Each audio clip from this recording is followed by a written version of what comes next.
radio experience like no other. The Situation Room, a place for hard truths, debates, and elevated conversations. The Situation Room, witty, political, engaging, deep, controversial. In the room, we have C.T. Muga, researcher, academic, seasoned political observer, a fountain of wisdom in these politically uncertain times. Ndu Oko, Nigerian by birth. Good morning, Kenyan and how are you choice, doing? Welcome to Kenya's biggest expert, conversation, the Situation Room. It's the 8th day of April 2021. It's Thursday. CT, good morning. Eric, good morning to you. How are you? Fine, thank you. To you. Fine, thank you to me. Yes. Good. Very good.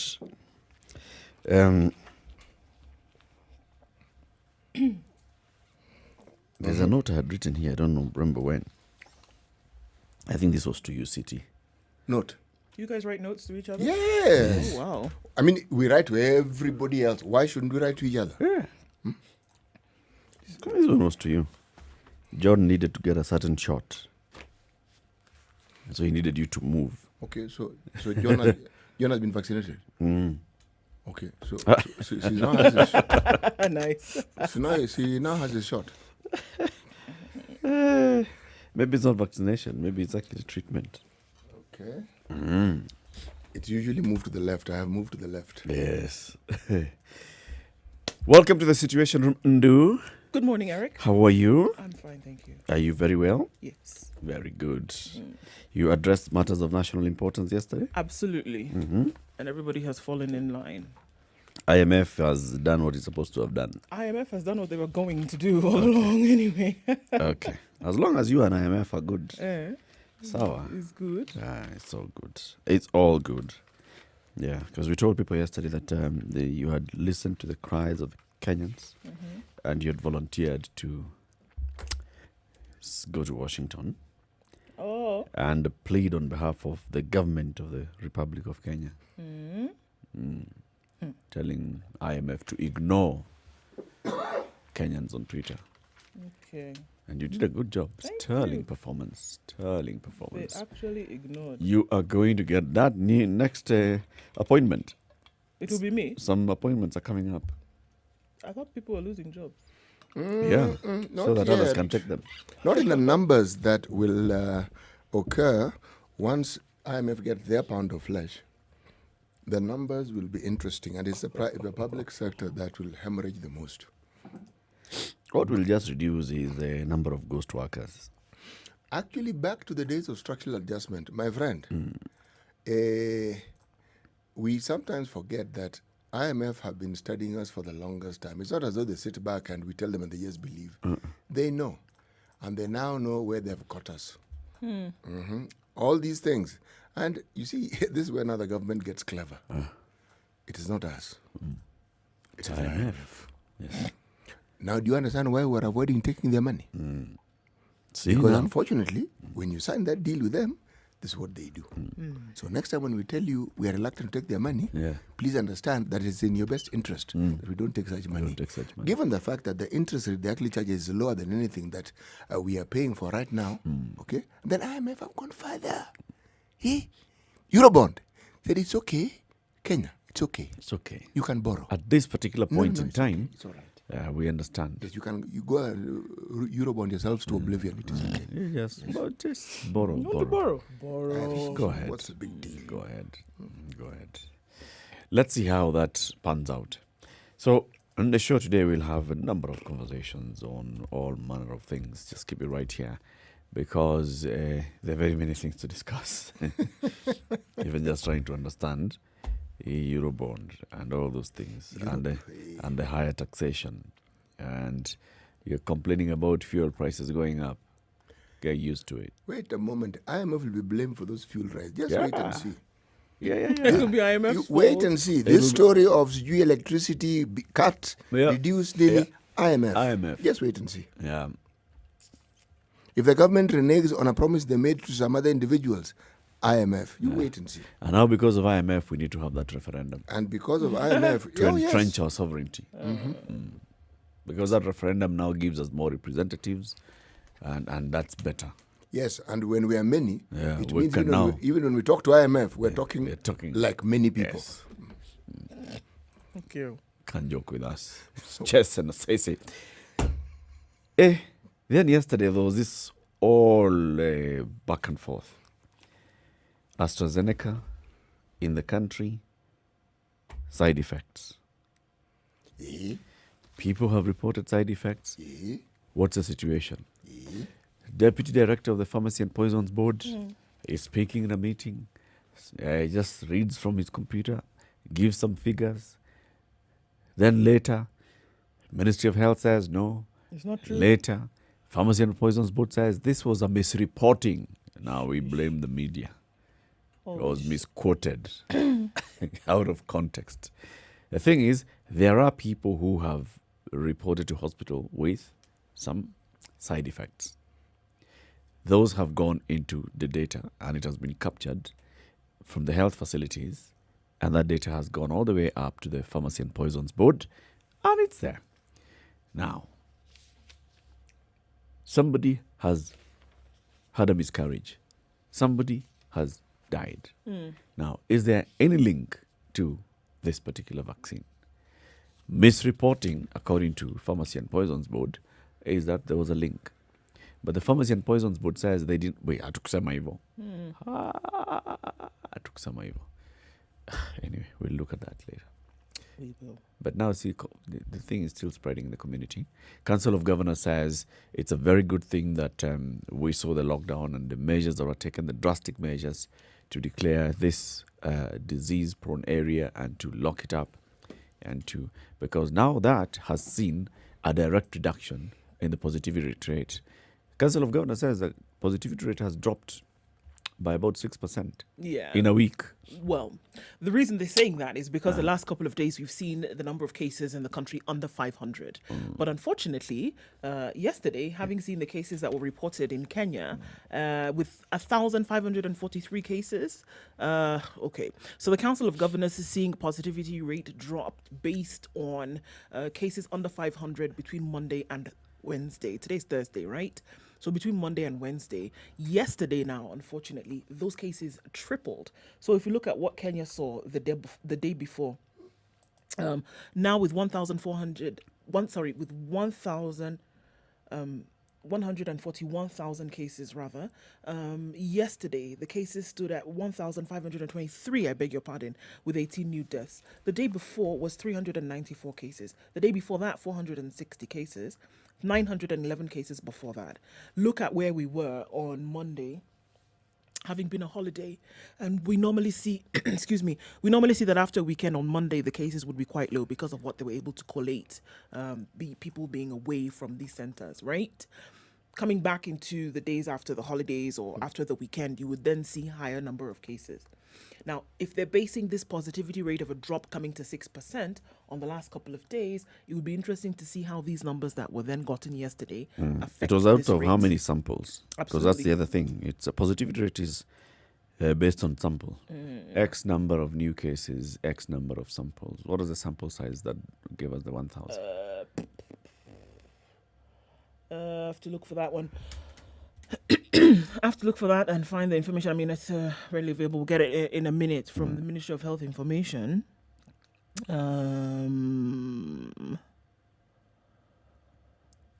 Sheesh. Okay, we'll find that. We'll in a get minute. it. But with 18 new deaths, yes, it would be very good to see the rates going down. But it's just another one where we have to watch and see. We'll look at what that sample size was, then to be able to say, okay, from the numbers that we saw yesterday, has the positivity rate actually begun to come down significantly? All right, so just jumping off of that, the whole AstraZeneca story has a lot of people. But the thing is, the World Health bodies, World Health Organization, CDC on the continent, CDC in Europe, is still holding on fast to this story that AstraZeneca is still safe, that people that are, suffering some of these adverse effects, one of them including death, that there is no direct link between them getting the vaccine and their deaths. So still insisting that it is safe, We still have it as, actually, interestingly enough, being one of the most highly consumed, or rather, administered vaccines to date. They're still insisting that it is safe, and even Ministry of Health is still insisting here that it is safe. Around the world, the US cases are climbing steadily. Unfortunately, 31,637,243 cases. This is on a day where we see also that the US has warned, quote unquote, its travelers or its citizens on travel to Kenya, taking into consideration COVID-19 and the strains that are now present in the country. So not a travel ban, more or less a travel warning to say, be careful. Kenya is in the throes of third wave, and you want to be careful. The United States now having yesterday recorded a higher number, 75,183 new cases. This is nothing in compared with the 200,000 cases we were seeing on a daily basis, and only 873 deaths in the US, which is quite a low number considering what they've been through. However, we are still seeing a peak, or rather, we're still seeing a spike across the US. Brazil, unfortunately, still continues to take hard hits. 13,197,000 COVID-19 cases in the country so far. And yesterday having recorded 90,973 new cases and 3,733 deaths yesterday alone. So, yeah, still quite something here. You know, one of the things that, there are two things I want to point out with regards to COVID-19. One, some of the things that we are reading from the West, okay? I came across an article in the Washington Post, and one of the things that alarmed me about this, okay, was some of the alarm that doctors were raising with regards to 30 and 40-year-olds who had died from what is generally termed as COVID-related deaths, okay? But upon further examination, the thing that seemed to be prevalent was strokes. And these weren't people who were unfit, people who had more weight than the body needed. No. Young, athletic, people who ordinarily, one could say, were fit. Okay? Now, these are reports that started coming out last year, not even this year. Okay? A year ago, they were coming out. And it isn't as though these reports have reduced. They're not much talked about simply because in the western part of the world, they're overwhelmed just with the numbers, just the sheer numbers, forget the details. But the other thing that I think I also want to look at is countries where what I would refer to best as community policing is considered as a routine matter of course, okay? Compliance is higher. If, for instance, our neighbor Tanzania were to put COVID rules into force, like something as simple as the wearing of masks, I think the success rate would be really high. For the simple reason that they have a process of governance that involves what I'm calling community policing. Meaning, your neighbor is not going to simply allow you to do what you like. For instance, you can't go into Tanzania and the authorities don't know that you've gone to Tanzania. Right. It's simply not going to happen. So by the same token, if it became policy for people to adhere, loudly spoken, and implement and say, this is the way we're going to go, I see a situation. But why am I bringing these things up? For two reasons. One, we keep talking about the public taking responsibility. Here in Kenya, we tend to live well alone. We don't really care very much about what our neighbor does. In fact, most people don't really know our neighbors. And we consider it is okay because knowing your neighbor may come with complications we do not want. We don't want to get into in anybody's problem. So you will greet your neighbors, hi neighbor, you hardly know their names. I'm such a culprit. I don't know my neighbors' names. Okay? But I know who they are because I see them from time to time. That's in Nairobi. In the rural areas. In Shags, you know your neighbor on a 10-kilometer radius. Usually because they're your relatives anyway. Yes. It's true. In the rural areas, they know them. But you know why I'm focusing on the town? We are the ones who are incubating this virus more than anybody else. More so in the city of Nairobi. So if you're talking about compliance, can you imagine what would happen if there was compliance in Nairobi? Do you think it wouldn't then cascade through? And people will say, in Nairobi, this is not happening. Yeah, people are doing this. So you know something? Yeah. This ought to be done because much as we want to point fingers at the police and say they ought to do this, this one will overwhelm even the police. Truth be told. So, are we going to be our brother and sister's keepers? Essentially, with COVID, in being my brother and sister's keeper, I'm actually being my own keeper.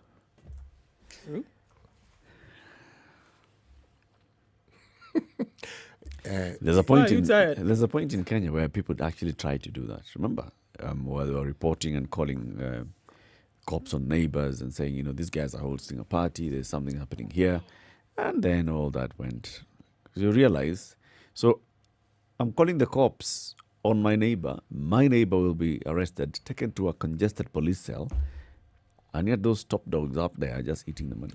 No, my neighbor will not be just taken to a congested cell. My neighbor will be given an opportunity to release himself. Yes.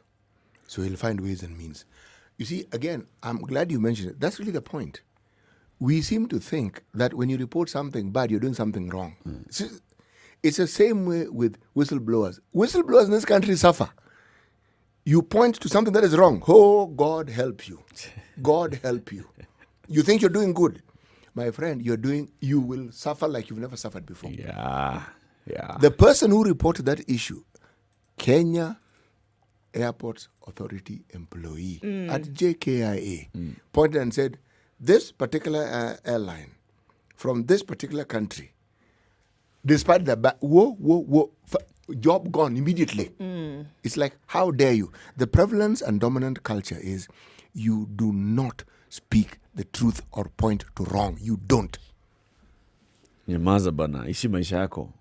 Kwani inakuhusu nini? Yeah, what's your problem? 17 minutes after 6. This is Kenya's biggest conversation. The live stream is up. SpiceFM KE on YouTube, on Facebook and Twitter. Let's see how the weather is looking like in Nairobi, other parts of the country and other parts of the world. Good morning.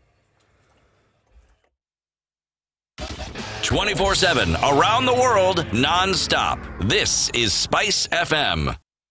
The realest and craziest couple are now on your screens. Terrence and Chebi are bringing you top celebrities and trendsetters on Thursday Night Live. It's double the fun and double the laughter every Thursday at 10 p.m. on KTN Home. Classic soul, R&B, smooth jazz, neo soul, and nostalgic ballads. Make some noise. Yeah! You're listening to Spice FM. Spice FM. It's getting hot in here. Oh, everybody steals. It's better a thief who brings something small back. And I say to myself, there's no better thief. A thief is a thief, period. All those bribes, how much they're getting per year, how much inconvenience they're causing. As much as you call it a small case, it's worth it to be convicted. The truth is, we are a tribal nation. Because if we were not tribal, and I want to go back to this, you cannot continue walking around with a mug which is clean outside and it's rotten inside. We have become a Fuliza country. We have mortgaged our country because of debt. You've got one chef working and the assistant chef wakati anatakana koroge unga nini hayuko. This is the Situation Room, the only way to start your day. All right, sprinkle in some parts of Nairobi this morning at 17 degrees, highs of 23 and lows of 16. Rain showers in Nyeri at 14, highs of 24, lows of 14 as well. Looking at cloudy conditions in Nakuru, going to highs of 26 today and lows of 15. The low will be 12 in Eldoret. It's partly cloudy at 15, highs of 25. We'll see highs of 29 in Kisumu, light rain now at 21. Cloudy conditions in Kakamega at 15, highs of 29 and lows of 16. Highs of 30 in Mombasa, rain showers at 26. It's also raining in Malindi at 26, highs of 31 and lows of 27. We'll see highs of 26 in Kampala. It's mostly cloudy now at 19. Dar es Salaam is raining this morning at 24, highs of 29 today. 23 will be the high in Johannesburg, where it's clear at 12. Mostly clear conditions in Lagos at 27, highs of 33. We'll see highs of 33 as well in Kinshasa. It's 24 and clear. 15 degrees in Beijing, highs of 19 and lows of 8 today. It's going to be a pretty warm day after the winter. 12 the high in Paris. It's 5 right now and cloudy, coming down to lows of 4. It's also 5 degrees in London and we'll see highs of 11 and lows of 6. Clear conditions Wednesday night in New York at 10. We'll see highs of 21 and lows of 9.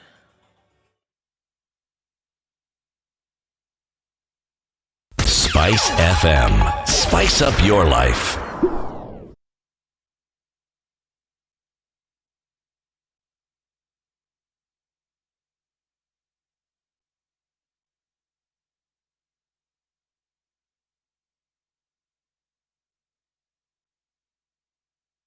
It's 20 minutes after 6 o'clock. This is Kenya's biggest conversation. So we're having some issue here with seeing what's happening, right? So people are saying hi, but we can't see them. But you keep saying hi. When we see you, we'll say hi. We'll see you when we see you. We'll see you when we see you. So someone has alerted me. Yes, yesterday's sample size, well, the sample size that was reported yesterday that came up with those many cases was 7,423. Yeah, I got that. Such a high sample size, then that means the positivity rate is still dropping. City, today's proverb, Tafadhali? Right, today's proverb. If you are building a house and the nail breaks, do you stop building the house or do you change the nail? If you're building a house and the nail breaks, do you stop building the house or change the nail? Nail as in nail hammer. Nail as in nail hammer, the cousin of the hammer. So you get another nail.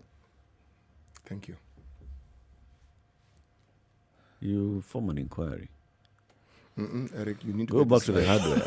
Eric, you need to get this right. It's task force. Go to the hardware and complain that the nail they gave you is not working. Yeah. I want to museum smarty and bow. You went and bought one nail. See, there were other nails in the thing. Yes. That nail was part of the group that you bought. So one has a problem. Yeah. No. You return all of them. The possibility of other nails having problems exists. So you're going to leave the building and go back to wherever you bought them from and have this long-winded conversation. You're not going to complete the building on that day anyway. Just go to the hardware shop. That day, go to the hardware and complain about this one nail that you were given. Even better, while you're there, spill out the contents of the nail box and start to scrutinize every single nail in that box and make sure it's all right. It's actually very important to do that. Yes. How else will you know? Anyway, we can already see some people online on YouTube live stream. Jose Mine and Duhyo says, good morning, guys. Now, part a loud and clear tune in from Malindi. Is it raining? It is. Cyprian Moore says, good morning, amazing peeps. Undu, welcome back. Asante Sana. Happy to be alive today. Me too. Aaron Stackers is representing Migori this morning. And Robert Mbogo is tuning from Mombasa, watching live in Abu Dhabi. And that's where Francis Masharia is. Mdi Brownie Newton is watching from Kahawa Sukari. And Johnson says that the frequency 90.9 is not available in Mwingi. Where's Mwingi? Mwingi is in Kitui County. Yeah. 90.9 is the frequency from Nyeri. So you're saying today you've been getting it in Mwingi and you're not. All right. Juma, our boss in technical, will sort it out. Victor Koth is tuned in this morning from Kisumu City. Good morning to you, and thank you once again for joining all of us. Oh, yeah, there you go. Moses Kamuto also says the same thing. Please sort the radio frequency in Nyeri. Some of us simply can't afford to listen online. Please. Okay. All right. That issue has been escalated. 90.9 frequency in Nyeri. We'll sort it out. So let's take a look at the headlines in the papers. The nation is driving some agenda. Why do you say that? Because on a random Thursday in April, with everything else that's happening, COVID-19, an accident that happened yesterday that more than 10 people died. 15 and counting, with the new measures that have been, brought in by the National Treasury and the IMF. The headline in the nation, Power Women Driving Politics. Playing integral roles, some publicly and others behind the scenes, a growing number of influential women are expected to shape the 2022 succession. Politicians like governors Charity Ngilu and Anne Waiguru, NARC Kenya party leader Martha Karua, regularly participate in strategy meetings as political alliances begin to take shape ahead of next year's election. Remember, yesterday's headline in the nation was still about 2022 succession.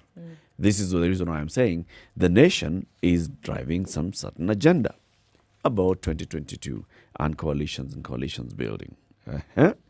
So the women here that have been featured in the front page of the nation: Charity Ngilu, Governor Anne Waiguru, Mama Ngina Kenyatta, reported to have President Kenyatta's ear, reportedly.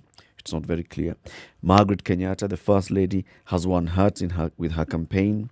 Rachel Ruto, the Deputy President's wife, is a grassroots mobilizer. Ida Odinga, the ODM leader's wife, wields immense political power. Martha Karua, NARC Kenya leader, is driving campaign against the BBI. And then Nancy Gitau, a grainy picture. This is the only picture that appears to be anywhere in the media. She has played key roles in presidential campaigns. Nancy Gitau has worked in the Moi, Kibaki, and now Uhuru inner circles. The only picture that is in the media is this grainy one. It's a fuzzy one. Of a Nancy really know what she Gitau looks like. holding. Phone. Well, that is to show that she actually exists. Right. Yes. She's an enigma of sorts. Well, given the job that she does, I think she's handled it well. What business does she have being known in the public? That's not her job description. No. That name is attached to a person, and they clearly know what they're doing. 3 administrations. She knows what she's doing. Clearly. She does. The fact that she is actually needed. She was needed in the Kibaki administration throughout. She was been needed all this up to this point. She works for the state. She's deep in there. She is a state employee. I mean, we've had individuals who've done that at those high levels. Yes. Hamas work was one such person. No, seriously, just moved, it's one administration, then moved on to another. And then got into politics. Another one, a gentleman called Kanyotu, the late Kanyotu. You do realize what Eric was trying to say, right? Of course I do. Okay. I was just checking. I do. He's not that bright. He's not going to bite. Oh, he's not. He's thrown that bone and he said he's going to play with the ball, not the bone. So anyway, aside from this politics of the nation, let's see where it's heading. Okay? In coming days, let me give you this other headline, which is on page 5 of The Nation. A team has been formed to ease travel row between Kenya and the UK. Of course. The authenticity of COVID-19 tests obtained by travellers from Nairobi is at the centre of the work of a joint committee that has been formed to ease tension between Kenya and the United Kingdom.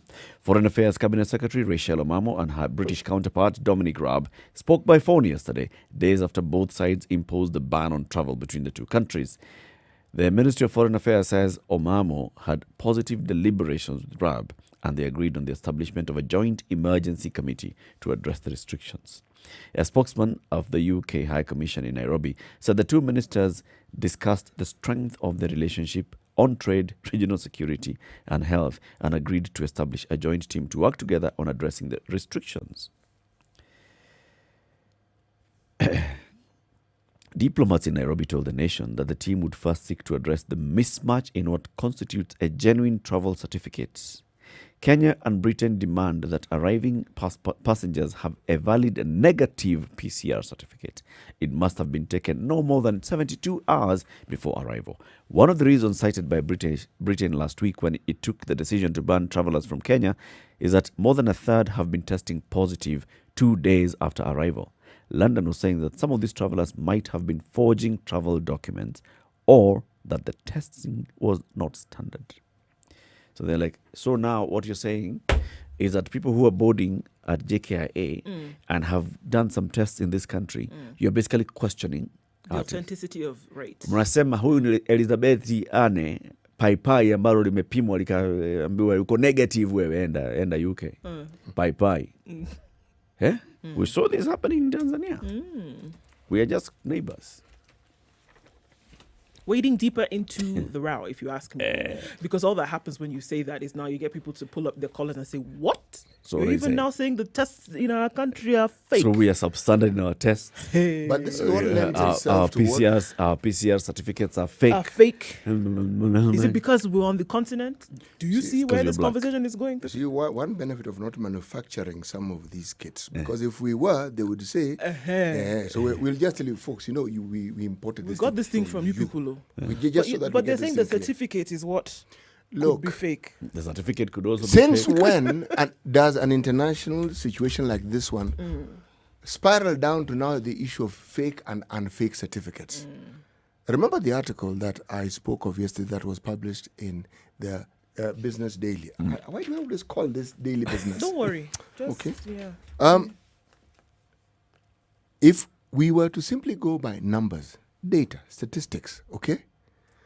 My friend, I would ask the question, do we now have a Kenyan variant of this virus? We have established a South African one. We have established a Brazilian one. We have established a UK one. But you so see, UK, just my thought process. Let me go with you. Yes. Should the UK ban travel within its own borders? Because if they have a variant that is attributed to them, then it means they're spreading it more than anybody else. Just start there. And given the problems that are attached to it, let me put it simply. The issue that is bothering the UK is something they should come out and just state. Yes, what is it? Yeah, just say what the problem is. Where is it biting you? What is it? We as Kenyans are very good at solving problems. Because we will form a task force. Of course, I'm not a commission.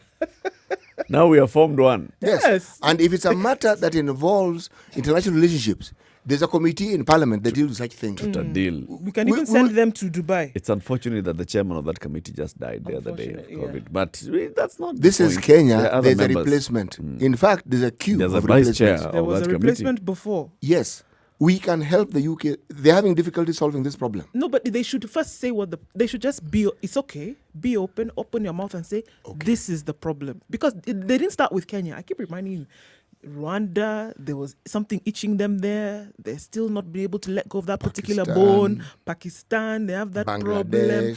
Up and down. They should just say, what is it? Then we can see how we can help. I think to solve this problem, since it emanates from the highest office, I think President Uhuru Kenyatta just called Boris. In fact, now I know. They are the ones with the problem. Our head of state should only speak to their head of state. Just call Boris. No, this one, no. Call him Boris. No. Our head of state should speak to their head of state. In light of the long-term relationship we have had. Okay? Don't speak to a prime minister. Speak to the Queen. Yes. Actually, why was I missing out on the most important thing? Our head of state should speak to their head of state. Yes. Call the Queen. Absolutely. Tell your boys. And tell the Queen, speak to Boris. 28 minutes to 7. This is Kenya's biggest conversation, the Situation Room. Have you logged on to this portal, jobs.standardmedia.co.ke? Please do. You'll be looking for a job, even if not now, maybe in the future. Just go in there, sign up for the newsletter that will be getting any news alerts on jobs that have been listed in your area of profession. Jobs.standardgroup.co.ke, a number of jobs listed there on a regular basis. You'll be getting jobs alerts on email, newsletter, or SMSs. Shortly, or later on in the show, I'll be telling you some of the jobs that are currently up there. Latest jobs listed on jobs.standardmedia.co.ke. Good morning. Let's take a look at the traffic. This is the Situation Room, the only way to start your day. Spice up your life.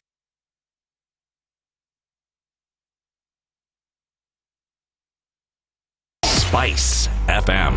Hey, it's getting hot in here. The media has greatly contributed to the moral rot that we experience in this country. I remember a senior politician telling me, point blank, nobody steals in the field, it's stolen in the granary. So my friend, if you're going to win an election, jipange kwa granary. I think we are suffering from Stockholm Syndrome.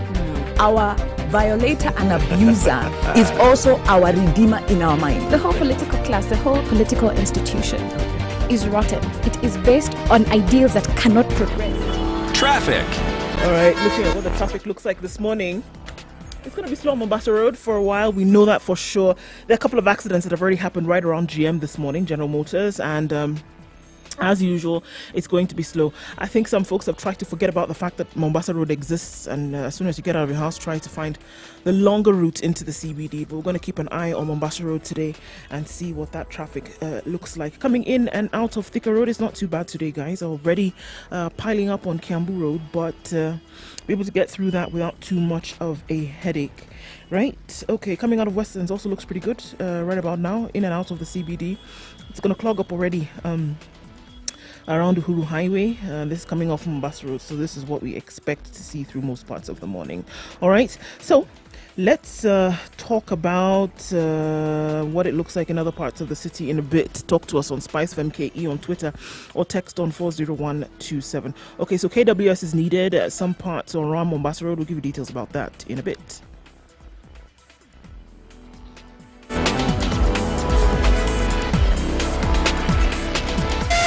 Spice FM, Malindi.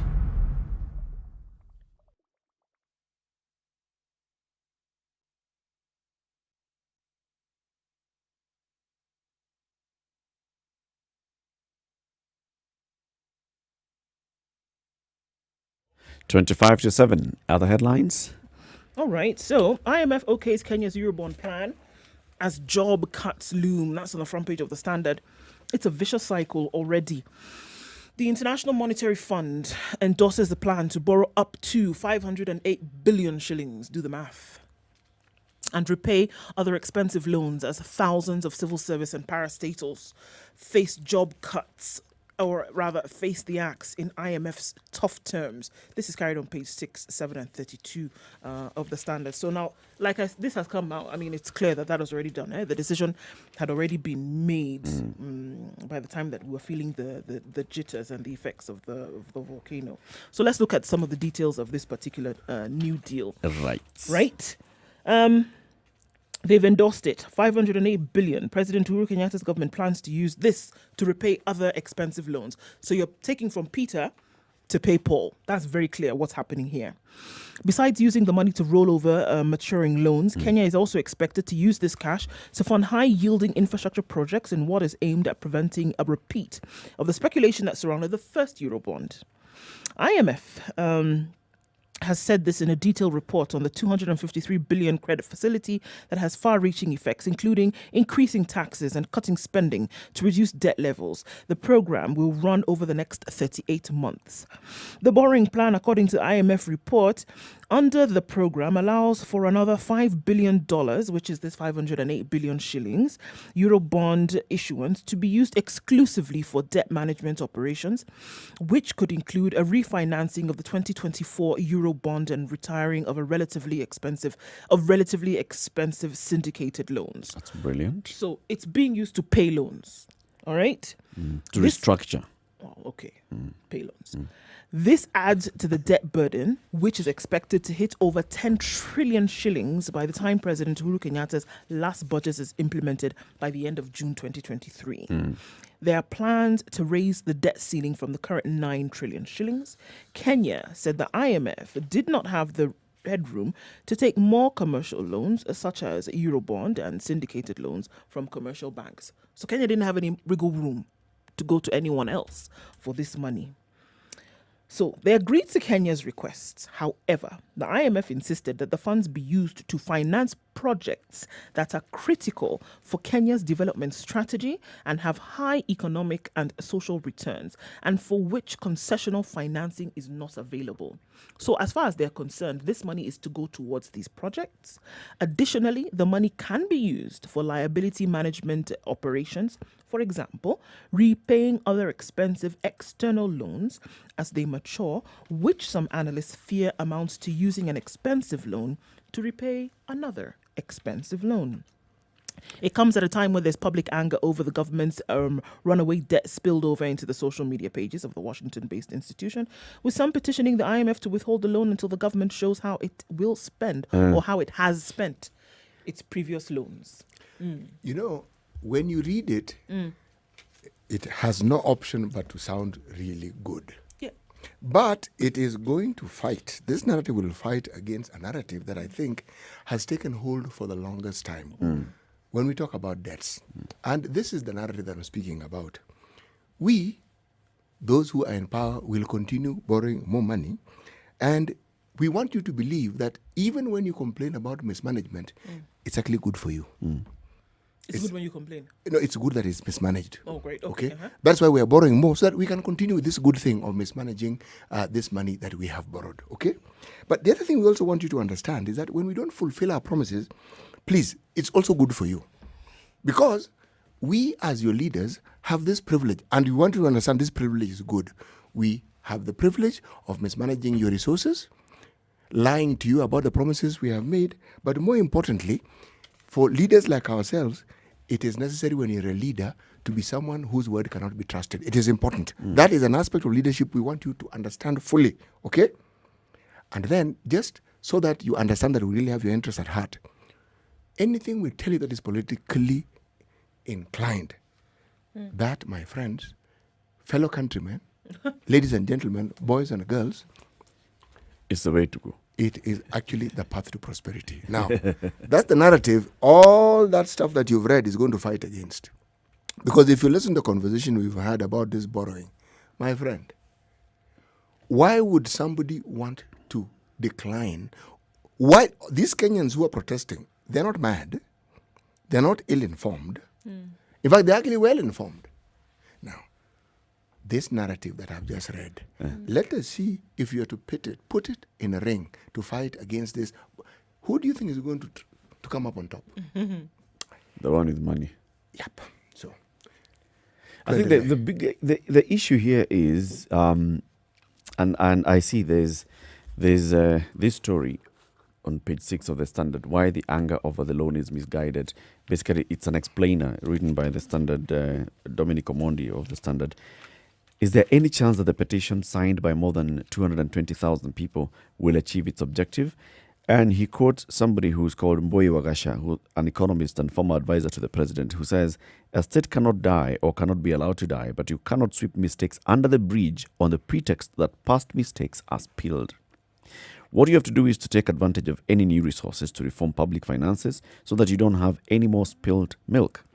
But also the bigger issue here is, he says, if I were in a position to respond to these people, it would be to show them proof that resources borrowed go towards output of goods and services. That's a big elephant in the room. The big elephant here is the fact that the government is borrowing, and the perception in the public is that the money that you're borrowing is basically just being misappropriated and stolen. So as a government, what you should be doing is just engage your PR gear. Start showing the people, this is actually what we are doing with the money. That's what I've been saying. Be more open about it. Just come out and say, this is what we're doing. So we've received this much, we need to repay this loan, or we have this Euro bond and we can restructure it. It was costing us this much. If we actually pay it off, we'll now be having a loan that will costing us this much. And what did we do with that money in the first place? This is where the money went. Right. And the longer you abide without this kind of explanation, you push people further and further into this position where they then believe, okay, then you actually are getting more money that you can then misappropriate and mismanage and steal. Wouldn't it be useful if, in addition to this, they could actually roll out and say, folks, we said this is what we're going to do with the money. And here's it what is we here, actually did. it is here, it is here. What is the one project, every time somebody says we borrow money for infrastructure, what did they say they do with it? No. What did they say they do with it? There's one. SGR. Every time. No, they brought in roads. But haven't you heard how we're building roads everywhere? We are, actually. Roads are being built. The SGR does exist.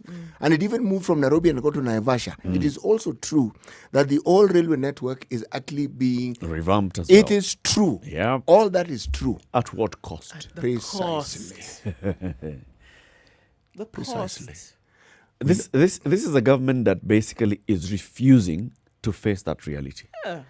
That the people just want to be told. Just tell them what's going on. Because And this guess thing what? of- The responsibility of burden is on the people. Yes. Once again, it is. What are we looking at now? Taxes will be increased. There will be job losses. There will be Job losses. Huge job losses. Again, it goes to the people. Don't you think they should know? It sounds rudimentary and basic that you're saying, explain to your people what's going on. But you need to. Because again, the responsibility rests on their shoulders when it comes to paying these things back. Let me give an example of something, a microcosm of it. Kisumu County has been revamping the city of Kisumu and doing all manner of things that, if you look at from a development perspective, good. Okay? Structuring this, ensuring that the parking isn't in a center of town, CBD, over certain periods of time. Then COVID comes along, and then what do you have? If you're in the transport business, the matatu business, your matatu can't go to Nakuru, it can't go to Nairobi. All right? So if you were in that industry and the matatus that you work with ply that route, you already have a problem. The kiosks and everything that lined up those streets within the CBD, and some of them which were in railway land, they were demolished, removed completely. Now you tell me, if you are a county and you're supposed to raise revenue, tell me, where exactly are you going to raise revenue from? Because all these people, the plan you have may be a very good plan. It may be looking to the future. But then you have the present that now with COVID is looking dismal at the very best. Now, microcosm. Here, you're telling people you're building a road. They're saying, excuse me, we had a road before we started building this one. Traffic jams. We were in that traffic jam. We're still in the traffic jam. Please tell us how we're going to eat today. Okay? We know the road. Okay? Sometimes the immediacy and the need to communicate how this is being managed. You may not manage it, but just the need to communicate. Tell people. And then let them see that you're managing it well. Then the pressure goes down. People roll out programs and they forget that communication is a crucial aspect. At the point of planning a program, you have got to look at your stakeholders and classify them. These stakeholders are mission critical. These ones are second. These ones are third. And I'll engage them in this particular way. And this is the message to give to each stakeholder. It's very important. You can't just start a project and then... Consider a positive one. What a General Badi. When he took over the Nairobi Metropolitan Services, we hear, we read, we see. You may have your issues. Like I do. Yes. But his predecessor, once removed, well, we had his deputy here and told us there are many things they did. But they didn't talk about it. So it was easy for the president to come up and say, these guys have done nothing. And wondering, what do you mean we've done nothing? And you didn't do anything about making people know. So when someone as far as people are concerned, if you didn't tell them, you didn't do it. Precisely. Yeah. 13 to 7. Let's take another break and then we come back and look at more headlines. Good morning. This is the Situation Room, the only way to start your day. Spice up your life. 24/7, around the world, non-stop. This is SpiceFM. It's time to answer questions that are worthwhile. The Big Quiz Show is here. Register to play from the comfort of your home by SMSing the word JOIN to 23774. Then watch the live show on KTN every Sunday from 8 p.m. where you could have a chance to win a melee. The fastest and most accurate answers are guaranteed to win. The Big Quiz Show, Sundays at 8 p.m. only on KTN.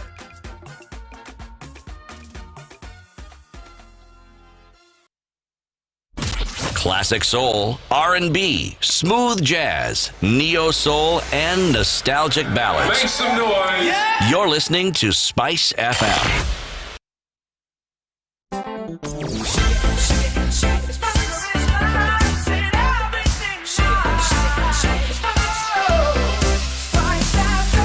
Spice up your life.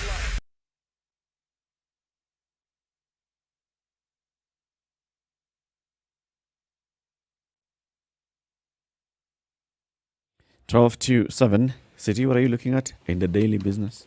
Well, there's some back and forth that has been going on with the issues of tax.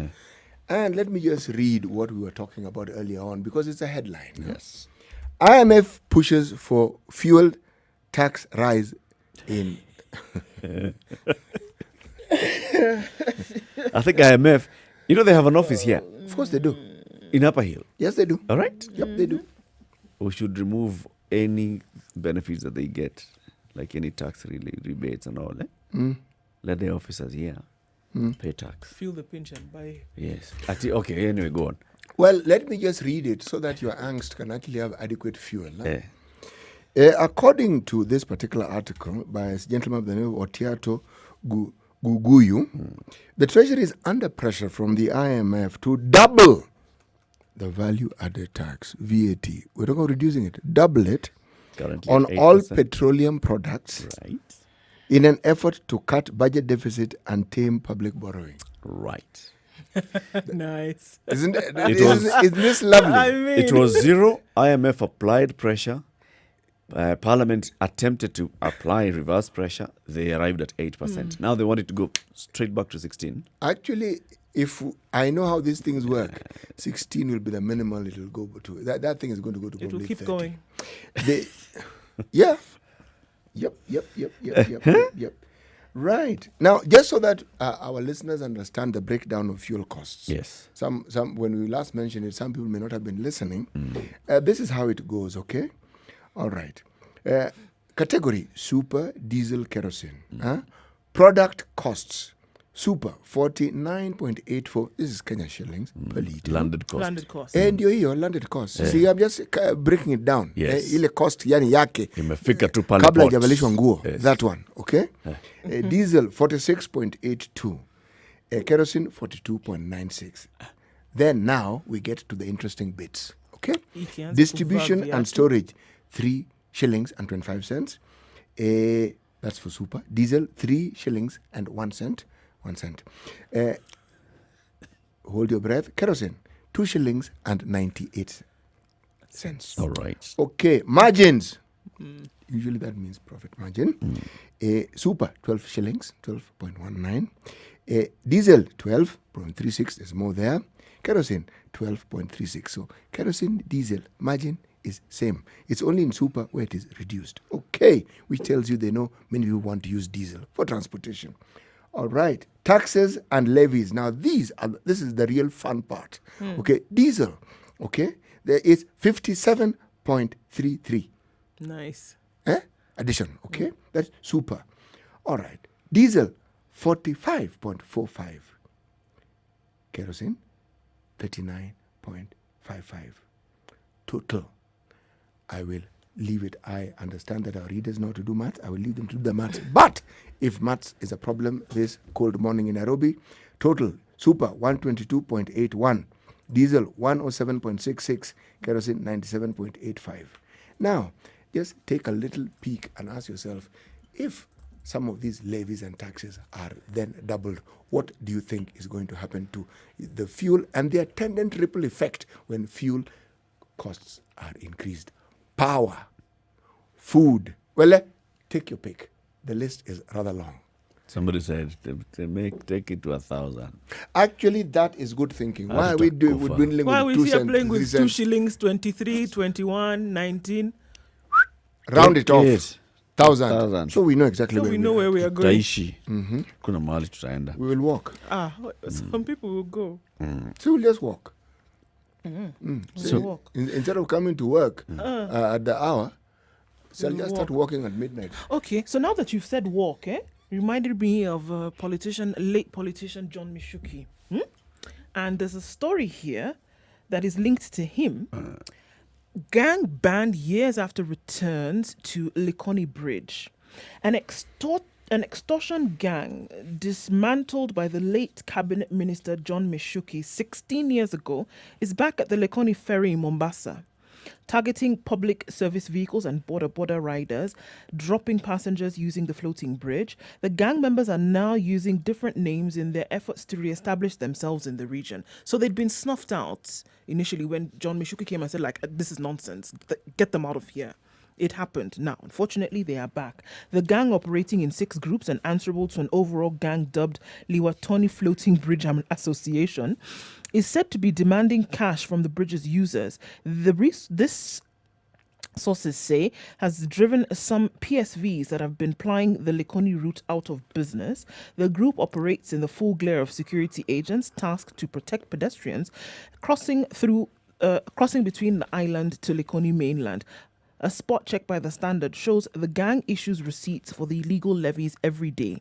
According to the copies of the receipts in possession, border riders dropping and picking up passengers at the bridge are forced to pay 100 shillings per day. Their number plates are recorded in a book as soon as they make their payments. Structured. I'm telling you. The chairman of the South Coast Matatu Workers Association, Abdallah Khandi, said that they had been forced to withdraw vehicles from the route because of the extortion. 60,000 shillings is the amount the gang is estimated to be collecting daily from Matatus. According to Rashid, 60,000 bob every day.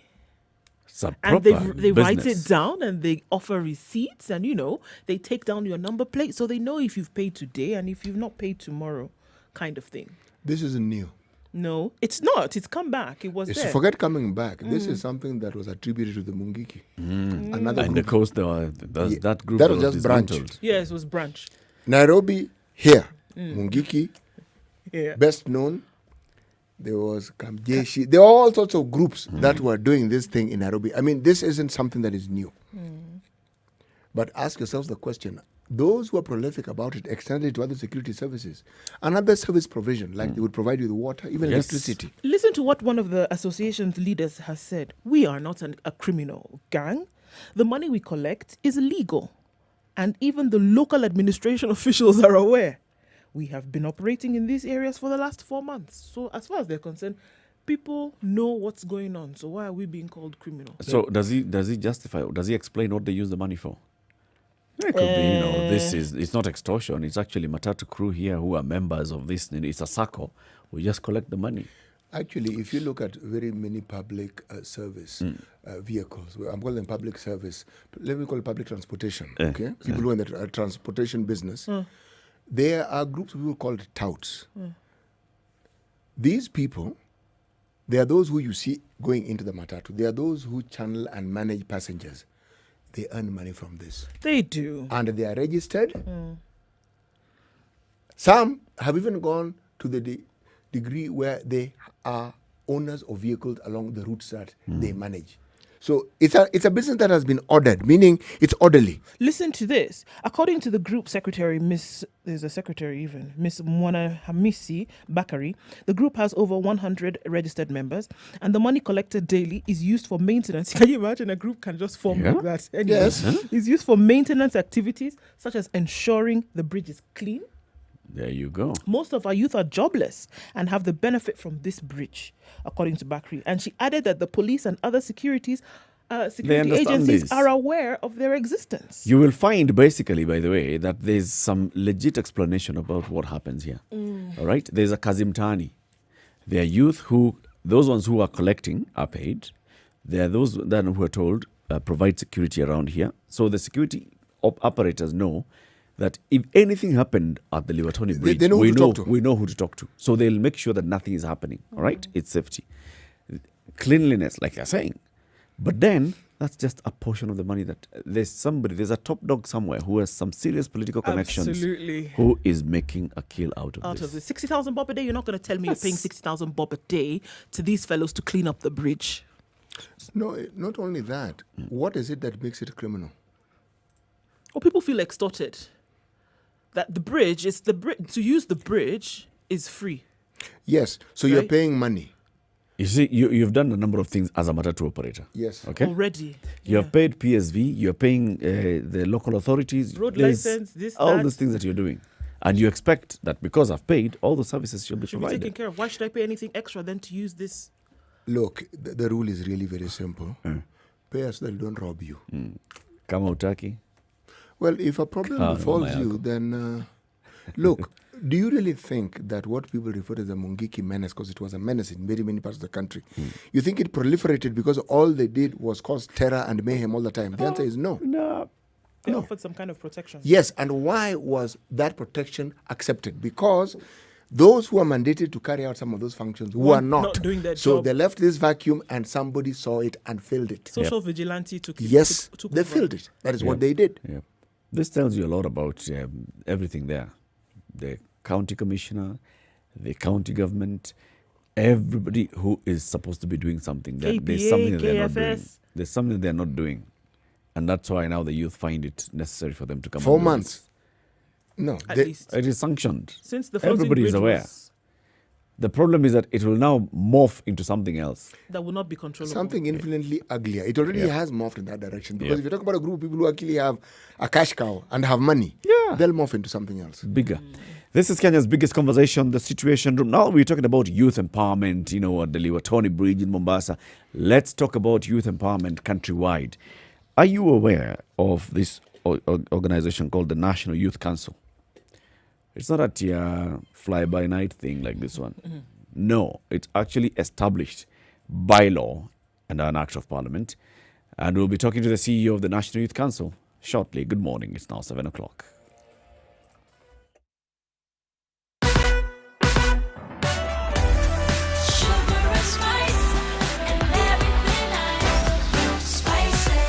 Spice up your life.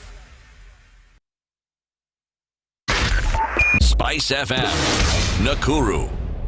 Okay, so the folks really worried about. So we're looking further up ahead on Mombasa Road today, right around the Lukenya turnoff. There's a giraffe in the road, and KWS is being asked to come and sort this out. Okay, in the road, Mombasa Road up the Lukenya. Please carry on. We've had lions on Langata Road, so it's understandable. Giraffe is on the road. It's been knocked. Oh. Right? Yeah. Okay. So the vehicle also has been damaged and it's causing some traffic around there, and KWS, because the animal is not dead, so they're asking that KWS come and have this sorted out. Okay. All right, so there's also heavy traffic on Mombasa Road approaching General Motors. Use an alternate route if you're heading to town, but that will be difficult to make the turning. If you're already at GM, turning will be a nightmare. At this point, you might want to just stay there and keep inching along ever so slowly. You're going to get to the southern bypass exit, and you might want to use that, take the longer route into the city, because as you get then past South Sea, then heading out towards Nyayo Stadium, it slows down considerably, and then out towards town and into Westlands, also looking pretty slow. Coming off Thika Road, Kiambu Road, bumper to bumper in some parts already.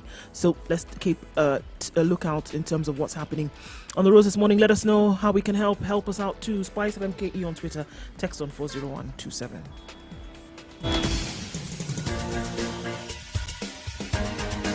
This is The Situation Room, the home of hard-hitting political commentary and penetrating insights about the state of the nation. This is a talk radio experience like no other. The Situation Room, a place for hard truths, debates, and elevated conversations. The Situation Room, witty, political, engaging, deep, controversial. In the room, we have C.T. Muga, researcher, academic, seasoned political observer, a fountain of wisdom in these politically uncertain times. Ndu Oko, Nigerian by birth, Kenyan by choice, communications expert, Pan-Africanist, a truth seeker and believer in people power, and Eric Latin, agent provocateur, the man in the chair, seasoned journalist, news hound, a man who believes in punching up, not down.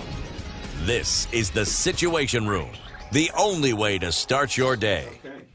It is 2.5 minutes after 7 o'clock. This is Kenya's biggest conversation, The Situation Room.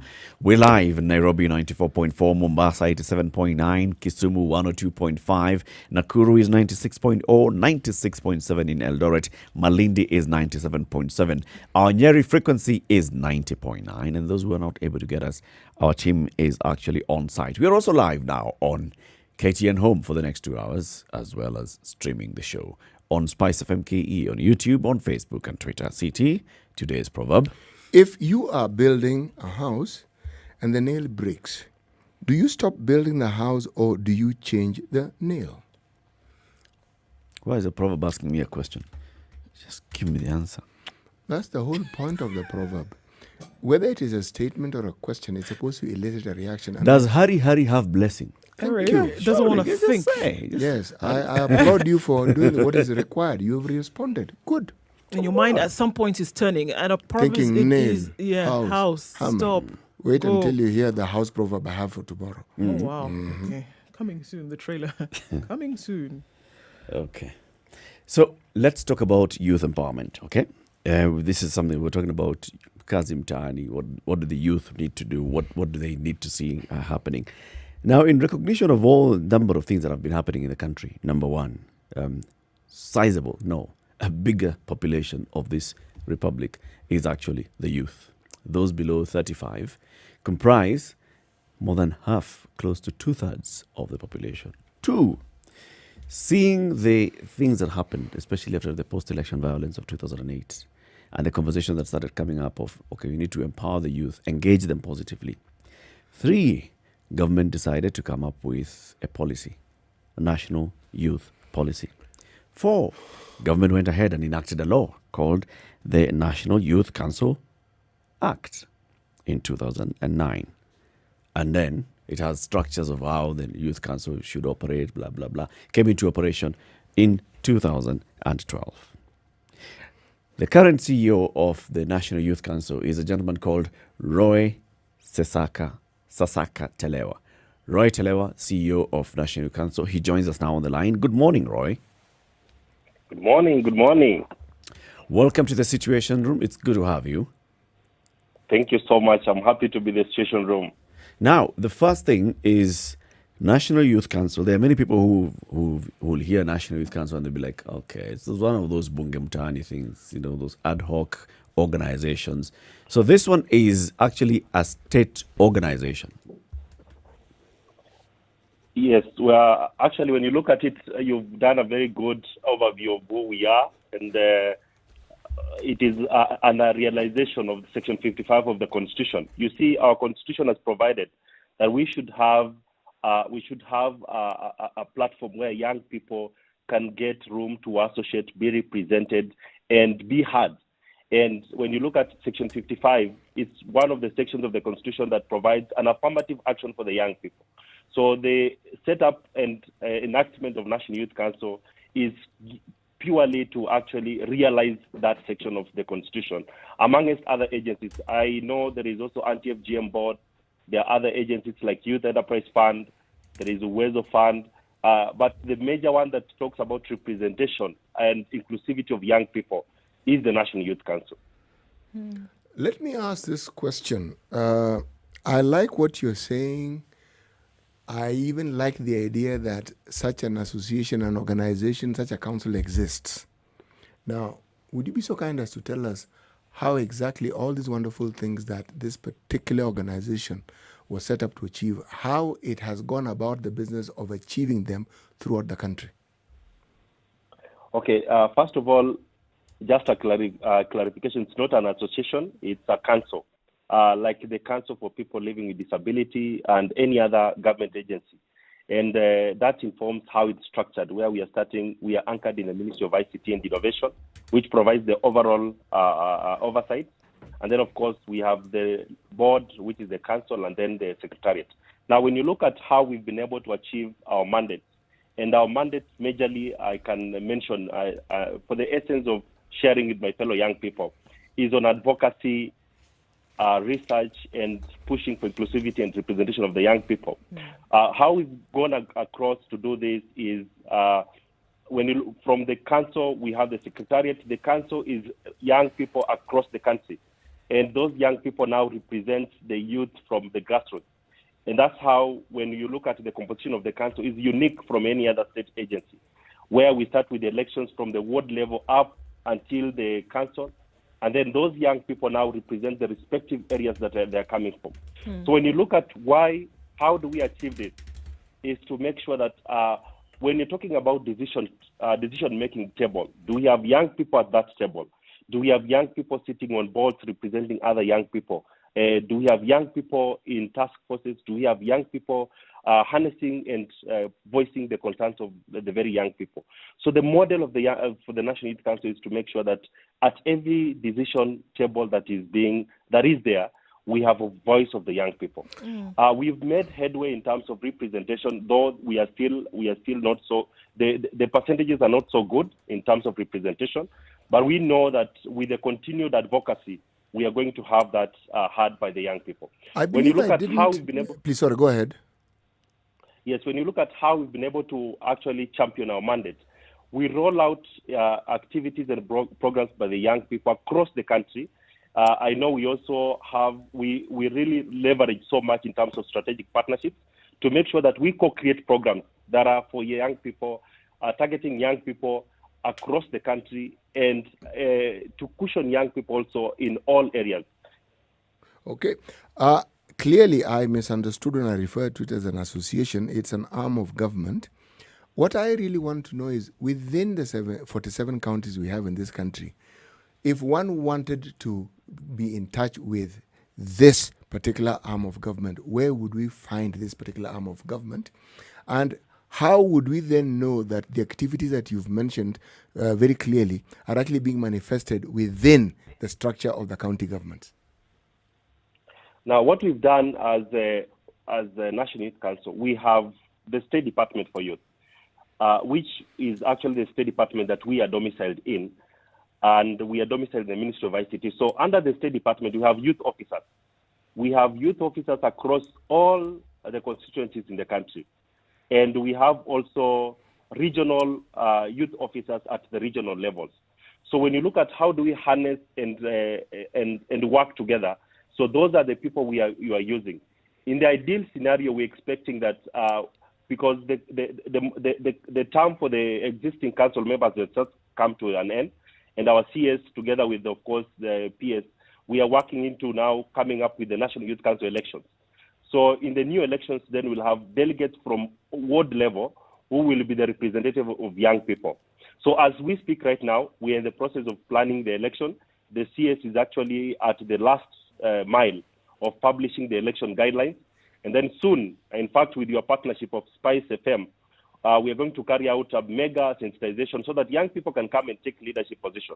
So we expect that the young people from the grassroots are the voice of the youth at National Youth Council.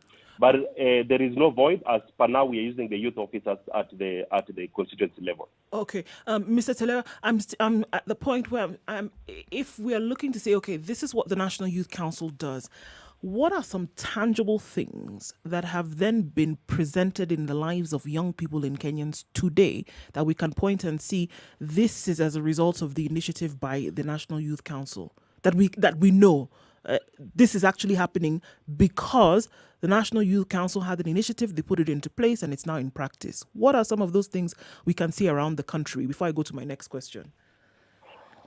I think just to put us into perspective, we understand, like currently now, we are facing a pandemic, COVID-19 pandemic, which when you look at the hardest hit segment is the young people.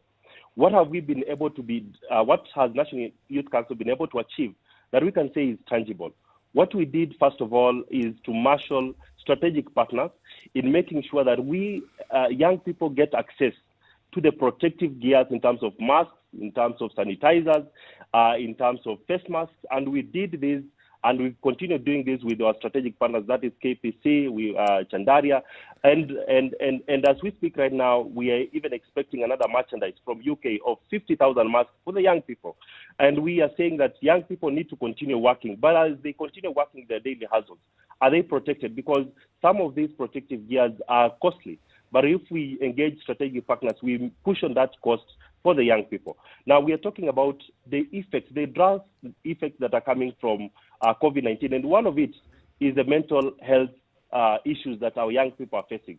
Just the other day, when I was listening to you, you had even the security attached to our CS, Machangi, who just shot the wife and shot themselves. When you ask yourself, what are some of the triggers, you realize majorly it's mental issues that are affecting our young people. The other day, just yesterday, I was hit by another oncoming vehicle, which was a tipper, driven by a young person. It was a very bad accident. When I asked the young man, he told me, please, if you continue, the reason why I've been able to be hit is because I was drunk. But if this comes to the attention of my boss, I'm going to lose the job. And it's because of the issues I'm facing at home. And how can you help me? So these are major accidents. You are also hit. Your car is written off. And you're looking at the scenario. The gentleman is saying it's the mental issues he's going to us through. So what we did as National Youth Council, we've started a nationwide campaign of mental wellness campaign. And we rolled this we rolled it last year in July, but we've continued. The mega aspect was, I think, in February, where we had the whole nation together to rally around mental wellness awareness. And I'm happy that our leaders have taken up the initiative just to make sure that it's okay not to be okay, and it's also okay to look for somebody to speak to, because these are challenges we are all facing as a nation, as a globe. So this is one of the initiatives that we believe that with this continued awareness, our young people will have a cautious mind and will have a productive society in the country. Of course, amongst other initiatives that we are doing in terms of intergenerational dialogue, when you look at issues affecting young people, be it teenage pregnancies, anti-FGM, issues of cultural challenges that we are facing, most of these issues can be handled through intergenerational dialogue. And we've come up with programs as Sawazisha Gumzo, where we just provide an intergenerational mix where young people and the old generation can have a kikao and talk about issues that are facing them, and as well come up with the solutions to those issues. How will such things be put into practice? I mean, I think it's interesting. You talked about, coming up with programs whereby intergenerational discourse can take place. What happens? Is this people where you have local meetings, town halls? How would those come out to be? How would you be able to operationalize this? Okay, when you look at it initially, and that is the gap we're trying to meet. Initially, when I was growing up, at a young age, we used to have our parents our grandparents and aunties talk to us. So when you look at the contemporary society, we realize that there is that gap because of, I think, the exigencies of work and the society we're living in. So we are providing a framework where the young person, the youth, can actually get that leverage, that opportunity to talk about issues that are being affecting them, not at the national level, but at the grassroots level. And we are organizing, of course, town hall is also part of the platforms we are using, but also we are also engaging them at the grassroots level where the youth from that particular community can come together. Of course, we rally them and we bring in together all the other actors. And in these forums, it's not just talking, it is talking for development. So we also bring in other agencies that we believe will have an impact to the young people. And this is in terms of economic, we bring in economic affirmative funds, that is Youth Fund, Wezo Fund, Women Enterprise Fund, and all other agencies. So that as we talk about the problems, we are coming up with solutions. And in those solutions, those are practical solutions that young people can just walk out. And from there, they pick up the decision that they have arrived in, and it can be able to change their life. And also when you look at some of these initiatives that we're bringing, is also like Greening Kenya. We realized when I was growing up in school, we used to push for, we used to hear campaigns about momonyoko ya udongo, how do we conserve our environment? So what we are doing also in those forums is to challenge young people to green our country by planting trees. And these are some of the initiatives which we believe will have a culture change and value change system as compared to just any other programs that don't actually address the issues of the young people. So as you operate as the National Youth Council, and I'm glad that you brought in all those other funds. You've got the Youth Enterprise Development Fund, you've got the Wezo funds and the Women funds, and then all these other programs that are being run in various arms of government for the youth. Do you have representation in all these boards? So, for example, Youth Enterprise Development Fund, I would expect that at least the National Youth Council sits on the board. Does this happen? Now, I think you've been able to understand the model of National Youth Council very well. In fact, you should be an ambassador of us. Now, that is what we are pushing. That is what we are advocating for. That in every board, we need to have a youth sitting there to represent us. Yes, there are a few boards that we have representation by the young people, including National Employment Authority, Youth Enterprise Fund, and some of the steering committees. So as we speak right now, we are coming up with an act because we realize that also when you negotiate without an act, it is very hard to implement. So we are coming up what we call the Youth Representation Bill. Because some of these acts, you may realize that they were made in isolation. You have the National NCIC Act made in isolation. We have the National GEC Act, which was made in isolation. Police Commission made in isolation. But we are coming up with one that will make it mandatory that in every board we must have a young people representing the youth. And I believe with a lot of advocacy, we will be able to achieve that because that is the model of representation and inclusivity by the young people. I think you have a valid point. And given the numbers of the youth, yes, it should be. But let's take a case in point. 2/3 gender rule. It's in law. To date, we have been unable to implement it. 1. 2, when you talk about getting young people to represent other young people, I have to ask, what is this criteria that you're going to use? And is this criteria agreed upon by the very youth who feel that they will require this representation? I speak from the point of view that I support the idea of representation fully. And it should be. I support it. But those two questions, please respond. Now, when you look at it, especially starting with the last question on representation, I just reiterated that our model of representation is a bit unique from any other government agency because it's actually the youth choosing their very own youth to represent them. And when you go through the process, starting from the ward level to the National Congress, you are having youth that have chosen their own youth through election model. So, and it's I want to stop you right there, please. Tell me one place where this very thing that you're saying has actually happened so that we know this is this place and the other, they have done this. Case studies. Thank you very much. Yeah. Just tell us, please. In terms of countries. Kenya. Kenya. The last council that the term came to an end was through the same model that I'm speaking of. And the reason why we've not been able to carry out the election is because the acts and those the regulation guidelines were in contravention to the Constitution 2010. So we will already have had the election. It's only that now we need to amend that, and that's what the CS is working on. So what you're telling us essentially is aspirational, and I think it should be. But perhaps let me give a little leeway and ask, okay, in which country has this worked? Forget Kenya. Which country in the world do you know where it has worked? Just a clarification. Yes. I was mentioning to you that the last council that we had as National Youth Council, whose term has come to an end, was through the same model.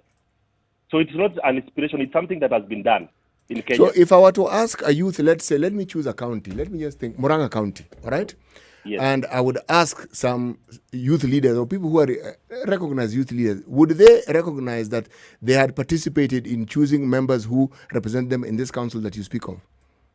Definitely. They will or would they have participated in activities, for example, like the one you were talking about, like intergenerational discourse? Would they have participated in such activities, Murang'a County, Baringo County, Kwale County? Would they have participated in such things and have a very, would they have awareness of what the council does in their county, for example?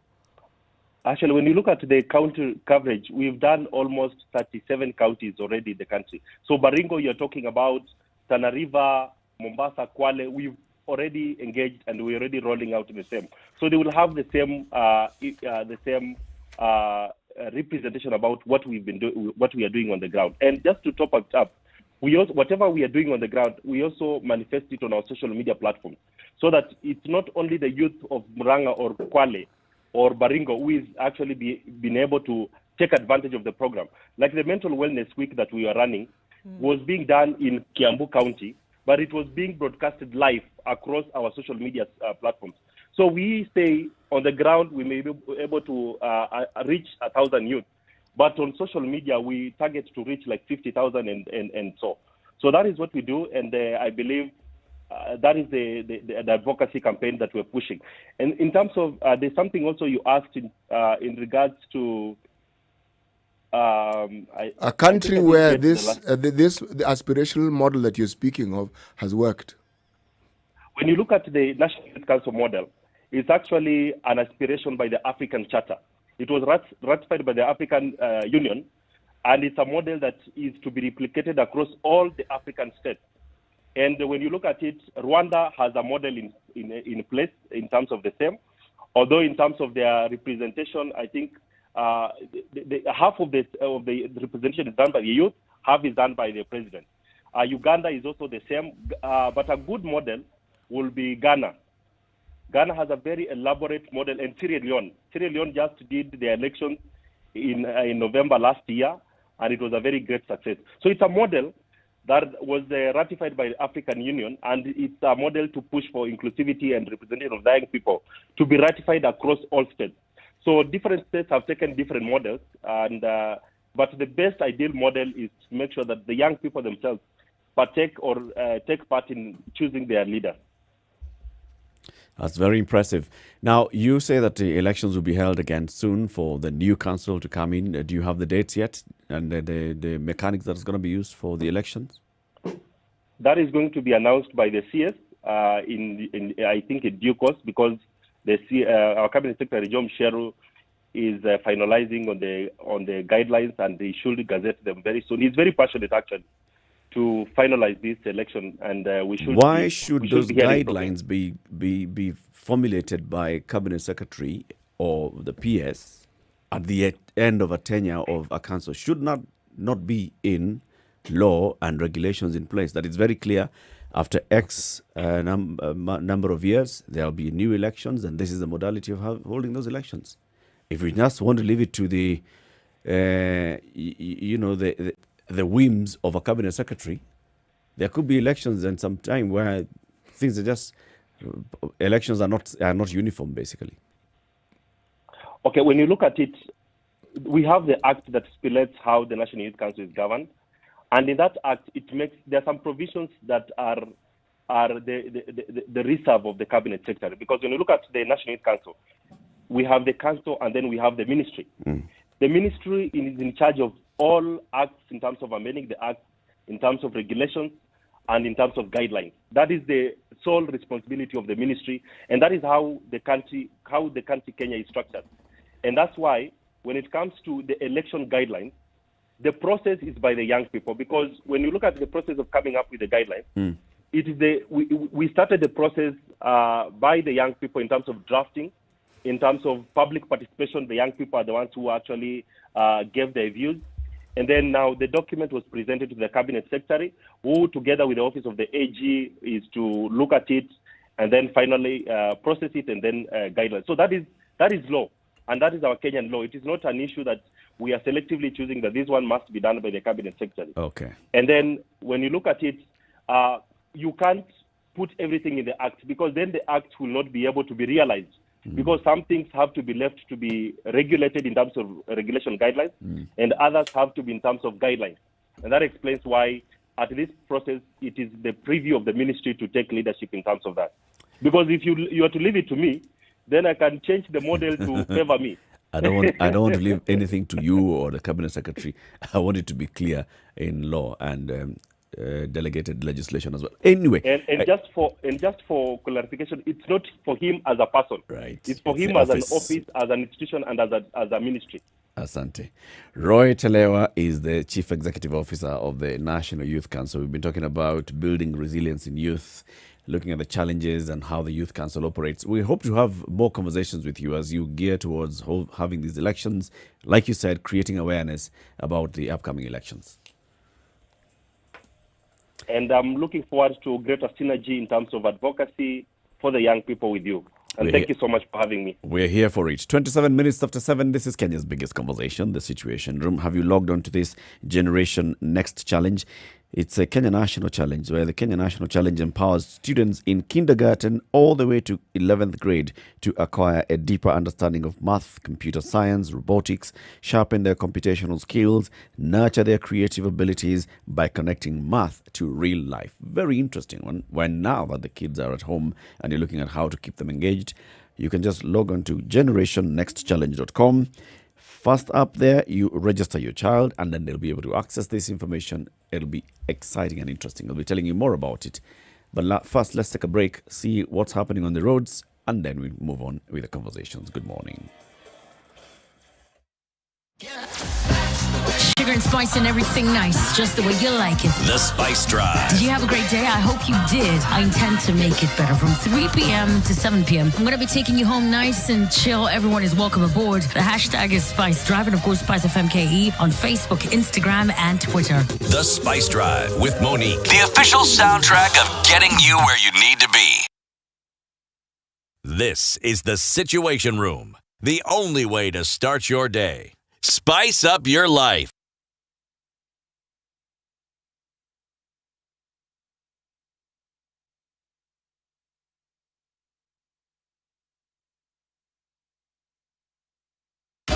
(24/7) around the world, non-stop. This is Spice FM. We've been all through it, you know. We go to school, study hard, get the much-deserved grades, and celebrate our graduation. Then reality hits us. We get to the job market and we simply don't know where to start off. Thankfully, by visiting jobs.standardmedia.co.ke, your next career breakthrough could be a click away. Get the best in career advice, employment opportunities, internships, part-time jobs, CV writing, and interview coaching. Give your career the much-needed lift on jobs.standardmedia.co.ke. All right, still a sprinkle in some parts of Nairobi at 18, highs of 23 and lows of 16 today. Rain expected throughout Nyeri and for most parts of today. 15 degrees, highs of 23 and lows of 14. We'll see lows of 15 in Nakuru, which is what it is. Cloudy at the moment, highs of 26. We're also seeing sunny conditions in Eldoret at 15, lows of 12 today and highs of 25. 29 the high in Kisumu. It's mostly cloudy right now at 22. It's sunny in Kakamega at 16, highs of 29 and lows of 16. Rain showers in Mombasa at 27, highs of 30 and lows of 25. We'll see highs of 31 in Malindi and light rain for most parts of the morning, lows of 27. Lows of 20 in Kampala, 19 degrees at the moment, it'll go to highs of 26. Light rain in Dar es Salaam at 24, highs of 29 and coming back down to lows of 24. A slight chance of rain in Johannesburg today at 14 degrees, it's clear. It'll go to highs of 23. We'll see highs of 33 in Lagos, which is mostly clear right now at 27. Cloudy conditions in Kinshasa, 24. It'll go to highs of 33 and lows of 25.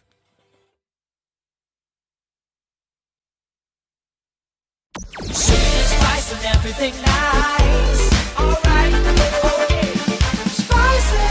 Spice up your life.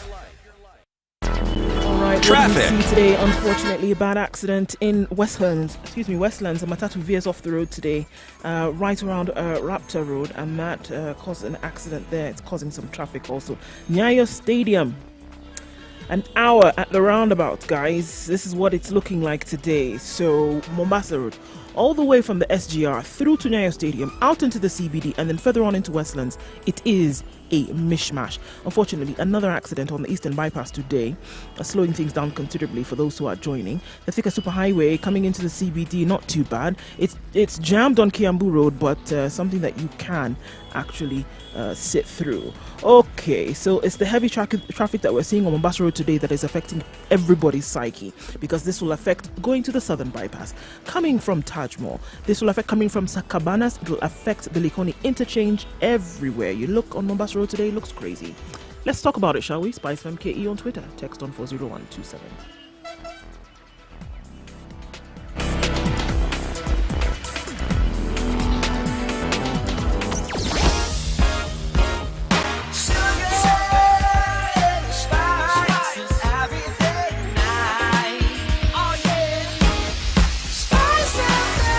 Spice up your life.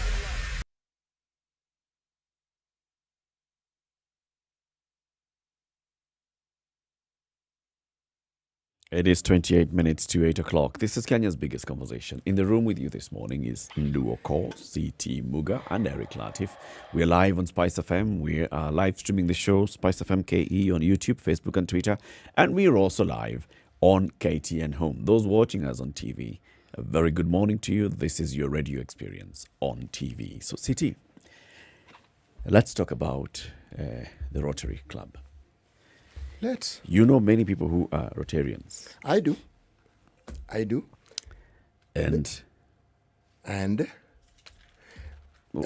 many of the people who I know who are Rotarians have one thing in common. They have a drive and a need and a push to actually be of service to not just their neighbors, but to mankind. Mm-hmm. They want to see the lives of people bettered. They want to ensure that people who perhaps didn't have certain opportunities have them. They want to see that things that could be done to make their lives better are done. This is what I have seen of the people, and the projects that I have probably participated in at some level. I myself am not a member, but I have seen. And it's something that I've seen, and it's consistent. It's consistent, and by the time an organization lasts for the number of years that this organization has actually been in play, but they take it even further. They begin getting people of similar minds and get them interested at a younger age. So that you have Rotary, then you have Rotaract. Okay?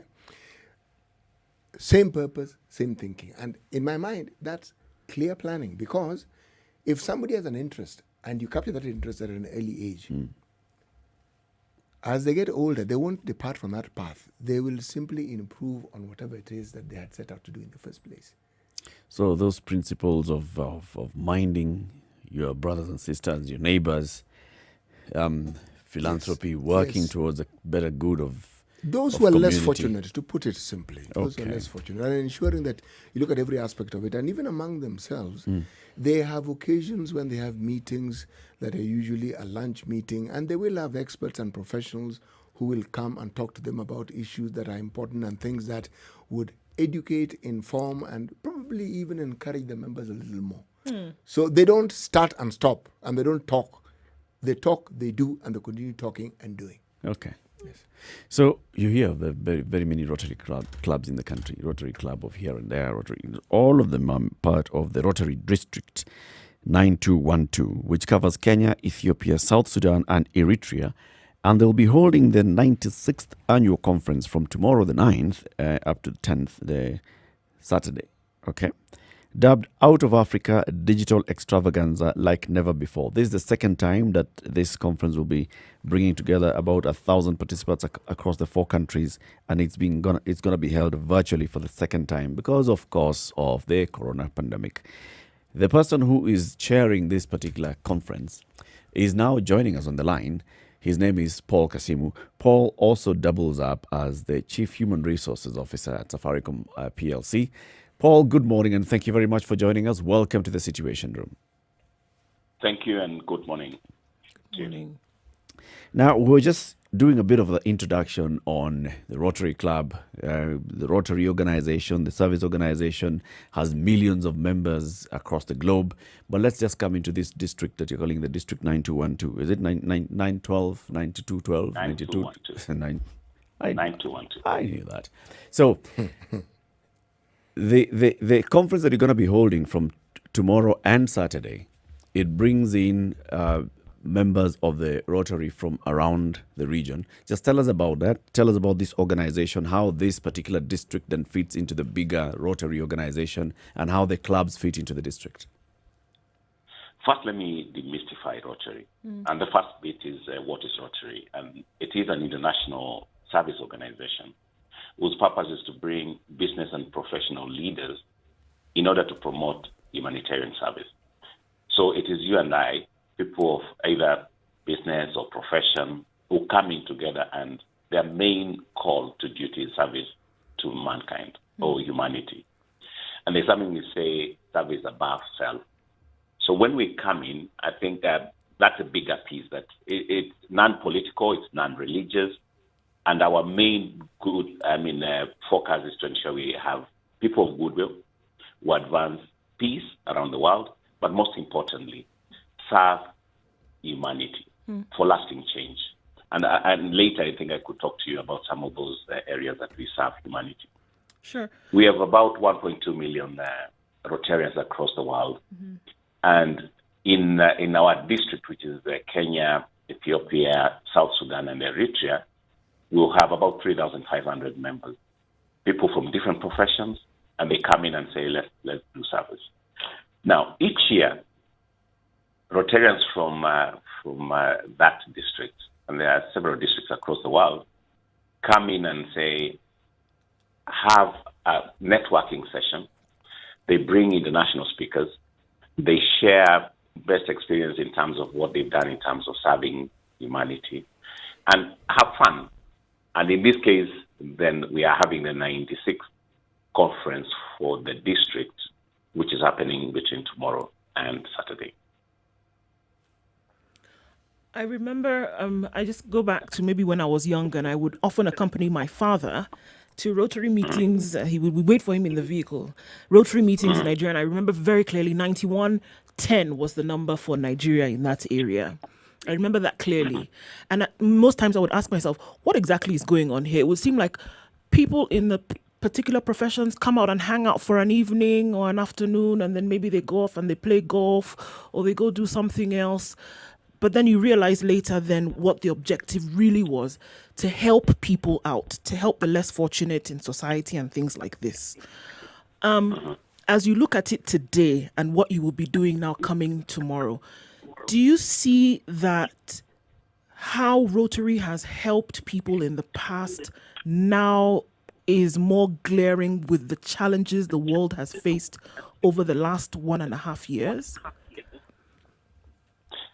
Absolutely. And that District 9210 is still there, so it hasn't changed. And well done. I think if you're a child and you can still remember that, I'm asking why you're not a Rotarian.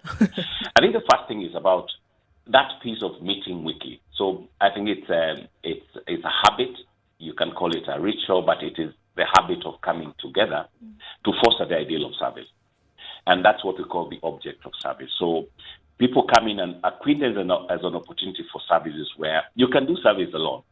But when you come in 2 and 3, 4 of us, together and start trying to promote that opportunity and that ideal of service. I think that's the first thing of why people would meet every week. And when they do that, then it's also ensuring you promote ethical standards, dignifying each profession as an opportunity to serve. We also apply the ideal of service in personal, business, and community life. And of course, advancing the understanding and networking across the piece. Now, as I mentioned earlier on, there was a speaker who said that weekly meeting as a speaker, people look for a topical area where they focus on. They speak to that. And like in the last 1 year, we were challenged beyond our imagination by COVID. And members started meeting online through Zoom, through other avenues of digital networking. And that has ensured that we do not drop the service to humanity. If you come specifically home, if you look at some of the disadvantaged communities in the low-income settlement areas, we went ahead and started promoting the ideal of providing washing stations. We provided food for those who are adversely affected by COVID, and we started working with them because, again, service, every opportunity of service presents us every moment we work. So weekly meetings for the clubs, but now in the next 2 days, we'll come together and as a district, just look at the year that has been. So our district governor will talk about what are some of the challenges we did, how did we manage that or deal with it? What is our focus going forward? This year is about Rotary Opens Opportunities. Next year, we're saying service to change lives. I think for me, it is that spirit that goes on and on. But the most important thing, it's service to humanity beyond self. Service above self. And how is this funded? I think there's also the perception that, there's a sponsor pot somewhere for Rotaract around the world. Even here, how is this funded to be able to help people out? I said earlier on that these are business and professional leaders or people of goodwill who come in and they'll say, let's fund any. If you give $10, for instance, and that's what we do every year, we have every Rotarian every year that comes in and gives at least $10, that when we bring it together, we can do something of scale and impact.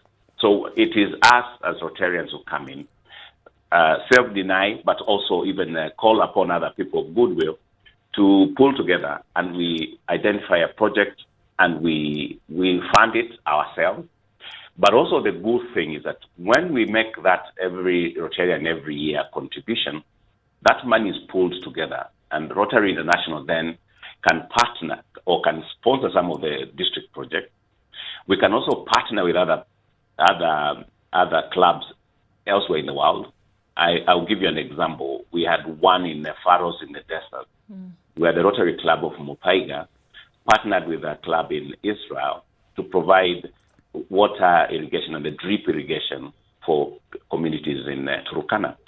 And if you see how lives have been transformed, you discover actually a small $1, $10 can have such impact, especially when pulled together. Actually, now that you speak of that, what are some of the bigger or more impactful programs that you've handled in the last, let's say, 2 years? I think the big one that comes to mind is the COVID-19 response. And the Rotary District 9212 partnered with dozens of other organizations in the initiative, including the National Business Compact Coalition, Shining Hope for Communities, what we call SHOFCO, the Kenya Red Cross. And in there, we try to do anything possible to bring, some bit of normalcy in people's lives. We bought and distributed hand washing stations for informal settlement. We also partnered to provide personal protective equipment and other resources for frontline medical staff. And our people are actually out there also trying to provide food, other essential supplies to low-income earners whose livelihoods were affected by the pandemic. Again, you don't have to look far. Wherever you are, there is an opportunity for you to do something. So that was one big one. I remember I went with 2 hand washing stations to a police station. And partly because not even the police officers, but anybody visiting there will need to wash their hands. Small gestures, but they have an impact in the society that we are. I think the other one that we've done is Rotary District 9212 has held annual Sunshine Rally. And the Sunshine Rally is for kids, and we have thousands of children who come, differently abled children with autism, people with disability, children with disability. And we normally go to Nyeri National Park, the showground, and we just provide fun. We bring artists, we cook for them. In fact, there is something we call spinning chapati, and you'll find a whole, maybe 3,000 chapatis. But we bring them to have, and that's one of the bits where we try to bring communities in a way that it shows that everybody, leave no one behind, I think is what I'll say. And then the final one, and perhaps the biggest for me, is our role in fighting polio. And in a while, I think if you look back, we have 1.2 million members. But if you look at where we started, when Rotary and its partners formed the Global Polio Eradication Initiative in 1988, and Rotary was actually at the forefront, there were about 350,000 cases of polio in 125 countries every year. Today, that has been reduced by about 99.9%, and only 2 countries continue to report cases of wild polio virus, which is Afghanistan and Pakistan. Africa got the certification that we don't have any active polio. I think it's something that is understated. While WHO, the governments do that, Rotary was actually one of the partners of ensuring that we reduce polio cases, eradicate polio on the face of the earth. When one talks about Rotary, one thinks of other such organizations that actually do the not good, excellent work that you do. Let me ask this question. When it comes to discussions around debt management, discussions around proper utilization of funds that we have within the country, does Rotary get involved in such things? Great question. Let me speak about the 7 areas that we focus on, and I'll purely just highlight them so you find actually Rotary touches anything. And as I said, Rotary is about you and I, so you can actually be a Rotarian after this call. We look at peace and conflict prevention. I see you're making a altar call. Yeah. It's about disease prevention and treatment. So I talked about the COVID piece. It's water and sanitation. It's helping those who may not have access. So if you look at the boreholes that Rotarians have done across the country, across the district, phenomenal. Maternal and child health, basic education and literacy, economic empowerment. So we play in there in the sense that I said we are non-political, we are non-religious, but in one way or the other, we do add to the voice of how do we provide economic empowerment. And the other one which has come in and with partnership with the UN or UNEP is environmental conservation. So cleaning Nairobi River is one of the initiatives we're doing. Planting trees is something now we are actively doing. In fact, were it not for the COVID situation, we had plans to go and plant indigenous trees in Olpejeta Conservancy like Kipia. So the conversation is about humanity, and it touches every facet of that without being political. Without being political. I would have thought, Mr. Kasimu, that in a country like ours, the issue of debt management, rationalization of utilization of the resources that we have would be fundamental to the well-being of the people. So if you are part and parcel at national level or at personal level?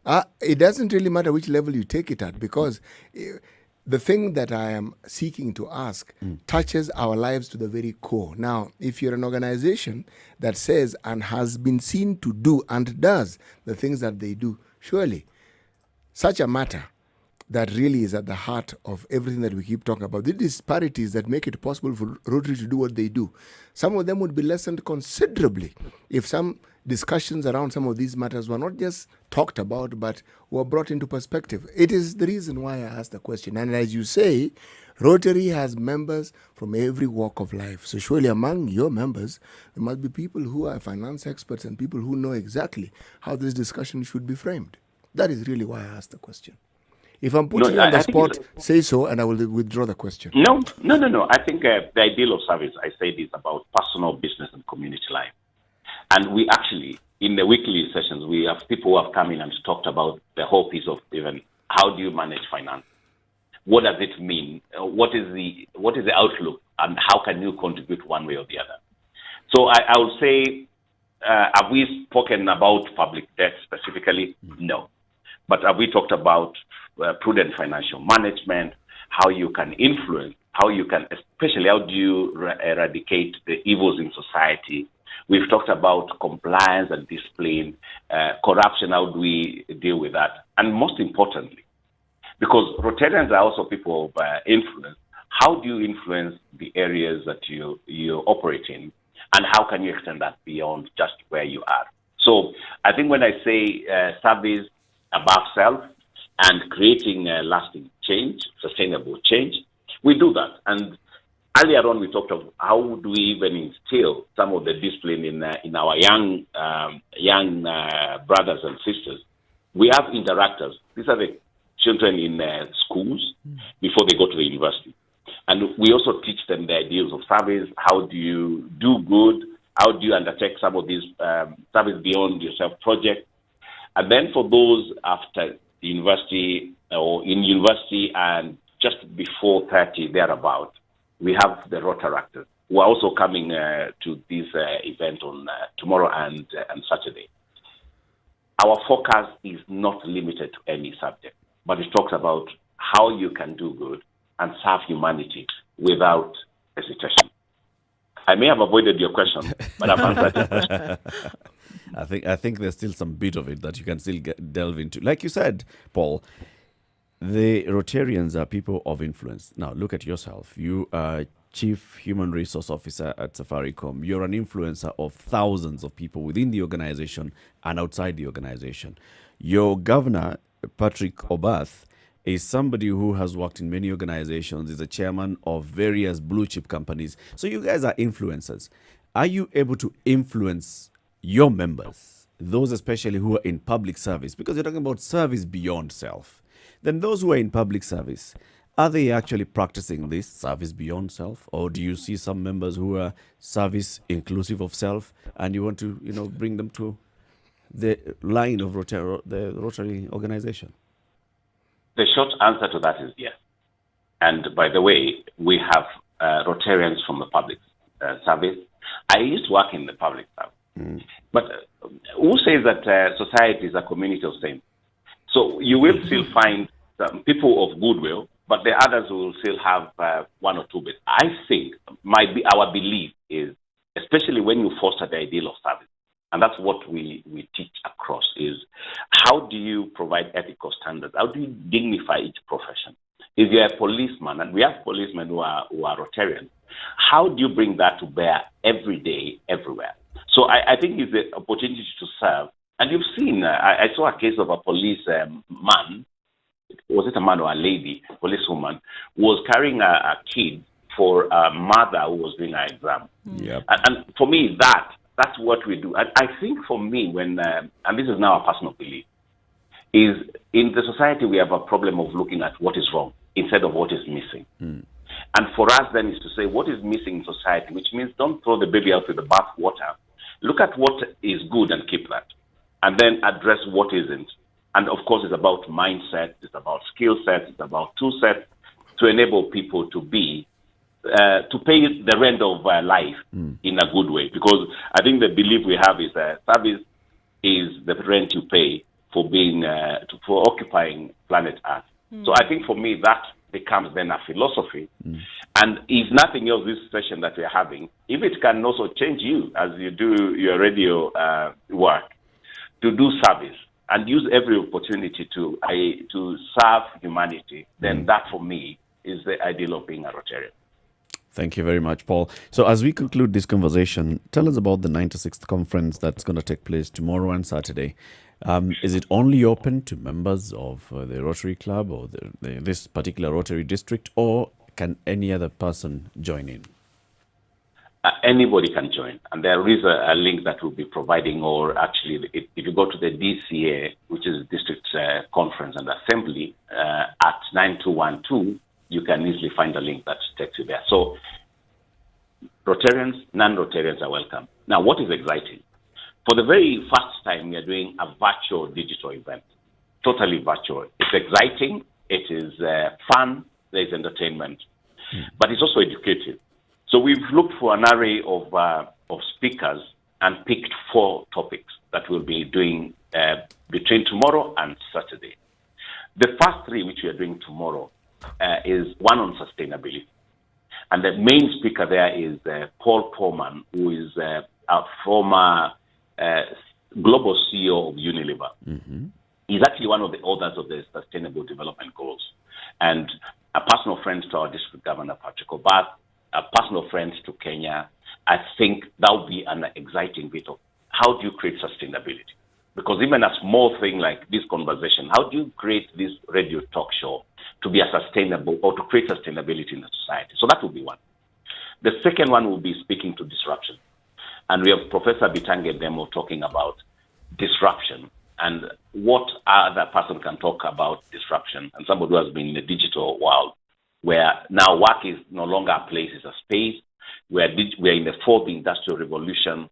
What does that mean? What are some of the skills you need to have to be future ready? Exciting stuff in there.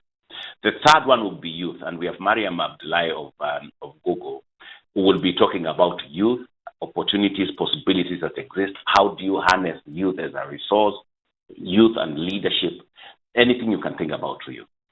In the evening tomorrow, we'll have one of the beverage producers doing sessions, virtual mixology, drink sessions, wine tasting, whiskey tasting, etc., from the comfort of your house, but doing it digitally. Following morning, we'll have the commander of the Air Force coming in to speak about discipline and compliance. So you can see again teaching some of the ideals of what does discipline do to you, and then we'll also have the DG talk about the year that was. And one thing that Rotary does that I have never seen in any other organization is every year there's a change of guard. So there is a chain handover from Patrick Obath, who is now the current district governor, to our district governor elect, who is Alex Nyaga, coming in now to take us for another 1 year. Mm-hmm. We'll also have all the presidents of the clubs, and we have about 150 clubs across the district, changing guard. So another exciting bit. And then the Rotaractors, we have what we call the district Rotaractor representative. We have a young lad called Kennedy Gaya, adding over to a chap called Emmanuel as the next bit. Okay. So really change of guard, but it's also a place where I would say, especially for leaders, come and see how succession planning is done in action. But also having fun and yeah. Paul Kasimu, thank you very much. Paul is the chairman of the 96th conference of the Rotary District 9212 that's going to be taking place tomorrow on Saturday. Asante sana for speaking to us. We will be logging in into this and to follow, especially that cocktail in the evening. I want to see how I can test this virtually. Thank you for having me. And have a good day. You too. Time to take a break here on KTN Home on SpiceFM. We'll be back shortly. This is the Situation Room, the only way to start your day. Spice up your life. Now, there we go. The issue about Rotary and what they do. It's service beyond self, service to humanity. It's a good organization to join. It's an organized organization. Yep. For sure. I mean, just thinking about it, I always had the impression that it was some hoity-toity organization. Only certain people can join, you have to be earning so much or working in certain... But then to realize the impact that they actually do have on lives and how they've been able to organize themselves, absolutely. Some thought it was one of those Masonic organizations. What makes you think they have stopped thinking that? People will think what they may. It's okay. One of these days, actually, we should also bring in somebody from the Freemasons to understand what exactly they do. We actually should. Yes. I think it's worth it. Yes, we will. Keep it right here. Conversation continuing to the next hour. In the next hour, we are going to be speaking with this lady is the CEO of Brick House Council. Her name is Winnie Odinga. Keep it right here for that conversation. Good morning.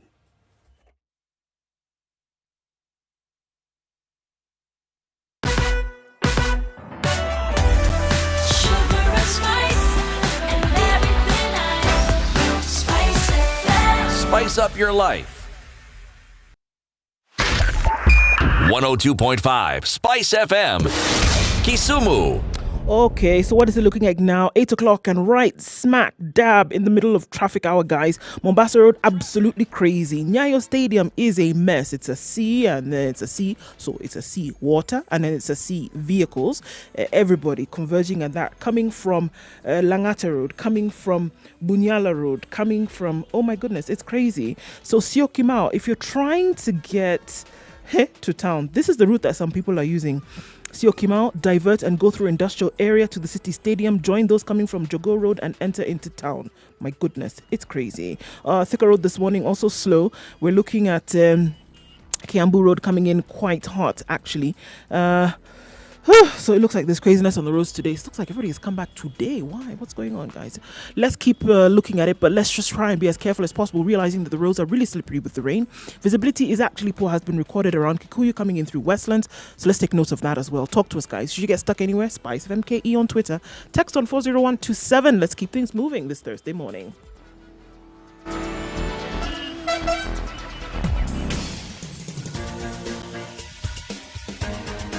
This is The Situation Room, the home of hard-hitting political commentary and penetrating insights about the state of the nation. This is a talk radio experience like no other. The Situation Room, a place for hard truths, debates, and elevated conversations. The Situation Room, witty, political, engaging, deep, controversial. In the room, we have C.T. Muga, researcher, academic, seasoned political observer, a fountain of wisdom in these politically uncertain times. Ndu Oko, Nigerian by birth, Kenyan by choice, communications expert, Pan-Africanist, a truth seeker and believer in people power, and Eric Latin, agent provocateur, the man in the chair, seasoned journalist, news hound, a man who believes in punching up, not down. This is The Situation Room, the only way to start your It's day. 2 minutes after 8. This is Kenya's biggest conversation, The Situation Room. And we thank you very much for joining us. This is the third hour of the show. And we always begin with the day's proverb. C.T. Muga is the man for the job. If you are building a house and the nail breaks, unlikely, but if it does, do you stop building the house or do you change the nail? Come to think of it, I've never seen a broken nail. What do you mean? I've never seen a broken nail. I've She seen a hasn't bent seen. nail. I've never Not- seen. I not didn't say it that doesn't it exist. doesn't exist. I say I've She not hasn't seen a seen. broken one. I've seen a bent one. I've seen a rusty one. Those I've even rusty seen a ones- restaurant called Rusty Nail. Those rusty yes, ones there's break. one. The rusty ones are the ones that actually break. I've said I've not seen now. I'm just telling you the one I've seen. We have agreed that you haven't seen. We are merely peppering the discussion. By telling Tomorrow's you- proverb. If you've never seen a rusty nail or a broken nail, Then should you- you not be looking for one? Oh, good Or Lord. if you've never seen a rusty nail or experienced the breakage of one, does it then mean that they don't break? If a tree falls in the forest and there's no one to hear it, does it mean that it didn't make a sound? This is where you're going now with this. That is actually, no, I'm actually not going with it. I am with it. You're right there. Right there with it. Right yes. there with it. Yep. So let's have a conversation now about leaders, times of crisis, and what's expected of leaders and leadership. We talk about this regularly. I mean, on a daily basis. We have been in a pandemic. We have been facing a health crisis in this country. We have faced economic crisis in the country. We have faced crisis of leadership even. So what's the position of a leader? What's the role of a leader? What's the responsibility of a leader and the expectation of leaders in such times of crisis? Joining us to have this conversation is Winnie Odinga. Winnie is a CEO of Brick House Council. So yeah, she's Winnie Odinga. So let's just get that off the way, all right? Winnie Odinga is the daughter of ODM leader Raila Odinga. But she's here in her personal capacity, not here to speak at you on behalf of family. She is here because she also has her own thoughts. If you actually go to her Twitter handle, Winnie_Odinga, you will see she expresses herself expressively. Just 2 days ago, a day ago, she tweeted, 3 jobs of an MP are ROL. R, represent the people. O, oversight institutions. L, legislate on behalf of the people. She goes on to say, there is not a single Nairobi MP in the 12th Parliament that has taken any one of these jobs seriously. The city is drowning in filth, both metaphorically and literally. She goes on to say, I started a program hiring the women in Kilimani who sit on corners to sweep the roads, slash grass along the street, collect small litter. They were arrested because they did not have a license to clean from the county and company not registered. A license to clean! Exclamation mark. Winnie's rant ends there. But this is not it. Her pinned tweet, posted on the 4th of February 2019, says, in every major airport on this continent, there is a dingy room filled with fellow Africans. How in the age of the AU are African governments terming fellow Africans illegal aliens while foreigners can enter the continent visa-free? Good questions. Not just good, riveting questions. I would venture to say that they have a very direct and purposed political arrow. They are armed. And why are they armed? Because they are valid, simple facts that one should actually ask, because I would assume it's a straightforward thing. You're an African, you live in this continent. You have an issue, you cross over to the other, and it becomes something that the AU, an important organization like the AU, wants to discuss and talk about and make an issue. Remember, make an issue of solution. Do we hear of the solutions that they bring to bear on this? Okay. When you mentioned the issue of women sitting in certain corners within Kilimani, actually, I see those ladies all the time. And it appears somebody actually did something about it after all. Yep. Yes.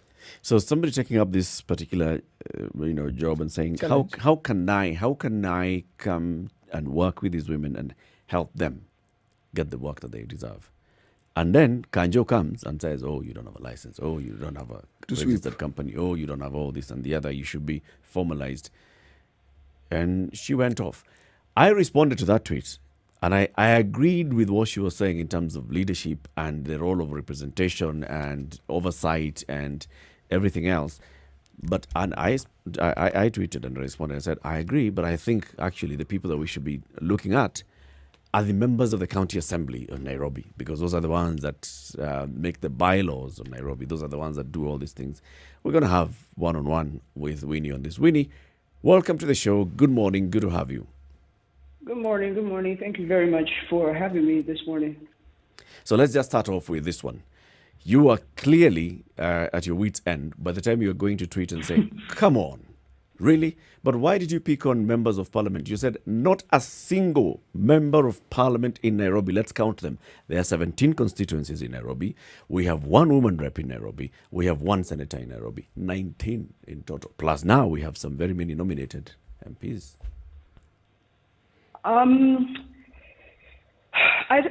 think I was speaking really from the point of being a Nairobi resident who has, you're right, just fed up with the state of the city. I mean, if you go around and you see what the city looks like these days, the city is filled with filth. We don't have a governor. Our MCAs have failed to show leadership. And there are certain things that all the MPs in this country who all live in Nairobi City must now rally together and take responsibility and say, hey, this has gone too far. We need to do something about the state and condition of our city.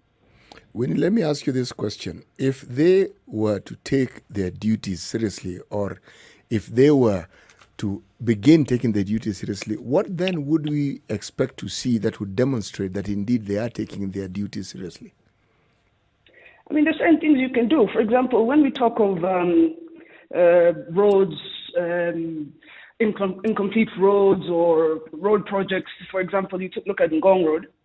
which was built over 2 years ago. Until this day, there's still no road markings, there's still no street lighting, there's still no proper drainage. I mean, I don't know if you've ever used the Dagoretti area just before Jamhuri in the night. People cross that road like they're playing kati. I mean, it's complete mayhem, it's complete darkness. And so Parliament has the ability to call whoever is in charge, whether it's the Minister of Roads or whatever it is, and say, hey, why has this not been done? It's been 2 years. The condition of this thing is not done. This is a national government road. Why have you not completed it? And so I look at Parliament in that regard as failing in its oversight, failing to protect its citizens' needs. And that is why I'm looking at Parliament. Eric mentioned the bringing in of the MCAs. What role then would you see the MCAs playing in this particular situation that you've mentioned? Because after all, they are the members of Parliament of the Nairobi County. No, it's true. In fact, let me give you an example. The other day I was trying to build a border stage right near my parents' home in Karen there. There are a few borders and, you know, they're just hanging out about. It's hot, it rains, whatever. So I tried to build a border stage. I called the area MCA, Mr. Mberia, a very nice man. And he got back to me and told me that in order to put up a border stage, that I must write to the DG of Kura. And I told him, no, I don't write to the DG of Kura. I'm just a citizen. This is even something you should be able to do in your capacity. And so after a little bit of back and forth, he agreed to write the letter. We have since gotten a response. And there's also that sort of disrespectful attitude that many people take towards our MCAs. Our MCAs then have no recourse. And so it leaves the citizenry just disabled, disarmed, with finding themselves with nowhere to go. What was the DG's response? I was actually waiting for you to tell us this. Maybe you call him and ask him, because I still haven't received it. I don't know. I think it also points now to the fact is here now, a resident of this particular ward approaches their representative, and this is the member of the county assembly, and says, I think at this particular area, we need this service. Mm-hmm. It is then the job of the representative to take it up and say, I've heard, let me even maybe engage other members of the ward and hear whether they agree with what you're saying. Maybe your neighbors don't actually feel that there should be a border stage there. Maybe even the border riders do not agree that there should be a border stage right there. But the job of the MCA should have been, okay, let me engage with the people, let me follow it up. If it requires some action, the action that needs to be taken by the county executive or the action that needs to be taken by the Kura, the Kenya Urban Roads Association, and not association, but authority. That should have been the job that he does. But he's giving it back to you like, come on, nataka your stage, no ambia Kura. In fact, I'm not even a resident of that ward. I don't even live in that constituency. Okay. In fact, I was listening to the fellow before me, the Rotary Club. I've just signed on because that sounds like a club I should be a part of. Mm-hmm. Yes, in a perfect world, that is exactly what is meant to happen. When we had a council and the mayor of the city of Nairobi, that is what is meant to happen. You're able to engage with your councillor, and that is taken to the next level. The problem we have in Nairobi is, first of all, the size and the number of population of people living in certain wards, that it is untenable to expect the MCA in a divided house to be able to achieve all these things. Now, if you look at the MCAs, for example, in Nairobi, we don't have a governor. So the MCAs in our party system all look up to the Member of Parliament. Now, the Member of Parliament has more powers when the MCA is stuck to call these people into Parliament and question them. Right now in Nairobi, we have a very devastating issue of street children. And every time schools close, the streets are packed with these street children. They're being hit left and right by vehicles. They're inhaling dangerous fumes. These people are dying. And the other day we had somebody appointed to the rehabilitation of street families committed by the Minister of Labour. Parliament has the ability person in, or even call the CS or the PS of labor and say, hey, this is getting out of hand. What do we have in place for these street families and for something for them to do? But further than that, members of parliament have changed the meaning of what their jobs are. They got very into this business of money, campaigning on money, and so the populace expects that from them. So you find a member of parliament, he's changed his job to bursaries and funerals, donating at funerals. Yep. Right? So who else? So who's doing the job of the member of parliament? Yeah, Parliament actually has the ability to call these people into order. And why I say it's Parliament is because I live in Dagoretti North. I have an issue here that affects me in this ward. But there are many other wards here. Dagoretti North starts in Kangwari and ends at Haile Selassie Avenue. Each of those wards have different appendages and different issues. And it's for the Member of Parliament to come out, because he lives here, they live here, and see what's happening and make changes. I mean, what we're talking about is not assembling a rocket. What we need is basic service delivery in the city. You can't drive around the city to Parliament every day and ignore the fact that this is the state of the city. Then obviously it doesn't take a lot. It doesn't if we're going to be honest here, if you even look at it without even understanding the intricate workings of the house and all of this, it actually doesn't take a lot to get done, because we're talking about basic things that if you did today, did tomorrow, you could actually probably have the city running with some kind of semblance of organization. It can happen. So number one, it's not happening. Number two, there are clearly people who've been given this job to do that are not doing it, and doing something else, like you've said, quite often doing these other things. At the back end of this, they are frustrated citizens of the city, and you can even take it out towards the rest of the country. Frustrated people who should have things running in a certain manner and are not. What do we see the solutions to be? Because for me, if the person is not doing their job and they're being paid to do it and we don't have results, then it's quite obvious that this person should then be removed. What do you think the solutions to what we are seeing right now should be? I think you said it. I don't want to say it. I think you said it. We have the ability to recall members of parliament. You have the ability to vote members of parliament out. You should have the ability to have access to your member of parliament, or a sort of ombudsman, where you can report this negligence, because this is negligence on a massive scale in this town. I mean, best performing is, I think, a D minus.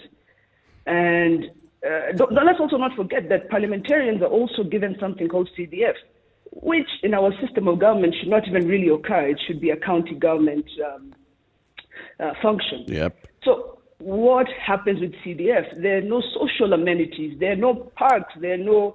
I keep going back to these children who have closed schools, or schools have been shut down, and there's nothing to do. You go to... I live near Ngong Road, so I reference it a lot. You go to Ngong Road near Ligindogo there, and the children there begging on the streets day in and day out. And across the road is Ligindogo. Why can the members of parliament pay for them to go to Ligindogo? Why can't you build basketball courts? I've built several, I can tell you. It doesn't cost more than 200,000 shillings. Why can't we do other social things instead of WhatsApp groups or sijui matanga iko hapa, we have to pay for this, we have to do that. They've forgotten their social responsibility to the people. Yeah, that's very true. But Winnie, I just want to bring you back to the importance of this position in the Constitution called Member of the County Assembly. And this is the ward rep, actually, in the Constitution. Some of these things that we're talking about, the social amenities in Nairobi, the issue of having children, street children, and what we need to do about them. These ones, by the way, first port of call is the County Assembly of Nairobi. Yes, we can come up with all those reasons and say, okay, Nairobi does not have a governor. Absolutely not. Nairobi has an acting governor. Nairobi has a sworn deputy governor. Nairobi has a Nairobi Metropolitan Services Director General and office. Nairobi has all these things. Nairobi has a budget that has been approved and has come from the National Treasury to Nairobi City County. The MCAs in Nairobi are busy. They have a role and a direct responsibility to play here. Now, your member of parliament, and it's very true, your member of parliament, for example, for Dagoretti North, yes, has the oversight role, but within Dagoretti North, there are about 5 or 6 wards. Those wards have MCAs and they sit in Nairobi. What is their job? Eric, I am not disagreeing with you of the role of an MCA. I agree thoroughly. What I am discussing today is the oversight part of the members of parliament. There's a leadership crisis, and everybody keeps trying to say it's so and so. You go to your MCA, he says he can't do it. Go to your MP, you go this way. Everybody keeps passing the buck, and what it really is you're watching a plane crash, and you have 5 pilots, and everybody's saying this is not my flight. Nairobi needs rescuing. And the members of parliament in Nairobi have the capacity to rally themselves, there's 17 of them, and go to government institutions, walk into government offices and say, my constituency doesn't have this, why don't I have this yet? My constituency needs this. My constituency needs this. We have border borders going out of control. These border borders are dying every day. And the biggest suppliers of border borders are MPs themselves. So if it's not about them doing anything, the least they can do is legislate and make laws and rules to regulate these border riders. I mean, there's so many issues that we can go into, but the fact that nobody wants to take responsibility for everything, everybody says, these border borders. How long will we talk about that? So if I hear you right, are you saying that these leaders whom we refer to as members of parliament, elected leaders and MCAs, have completely declined to carry out the duties that they are mandated to? Is that what you're saying? I don't want to say declined. Can we use the word reluctant then?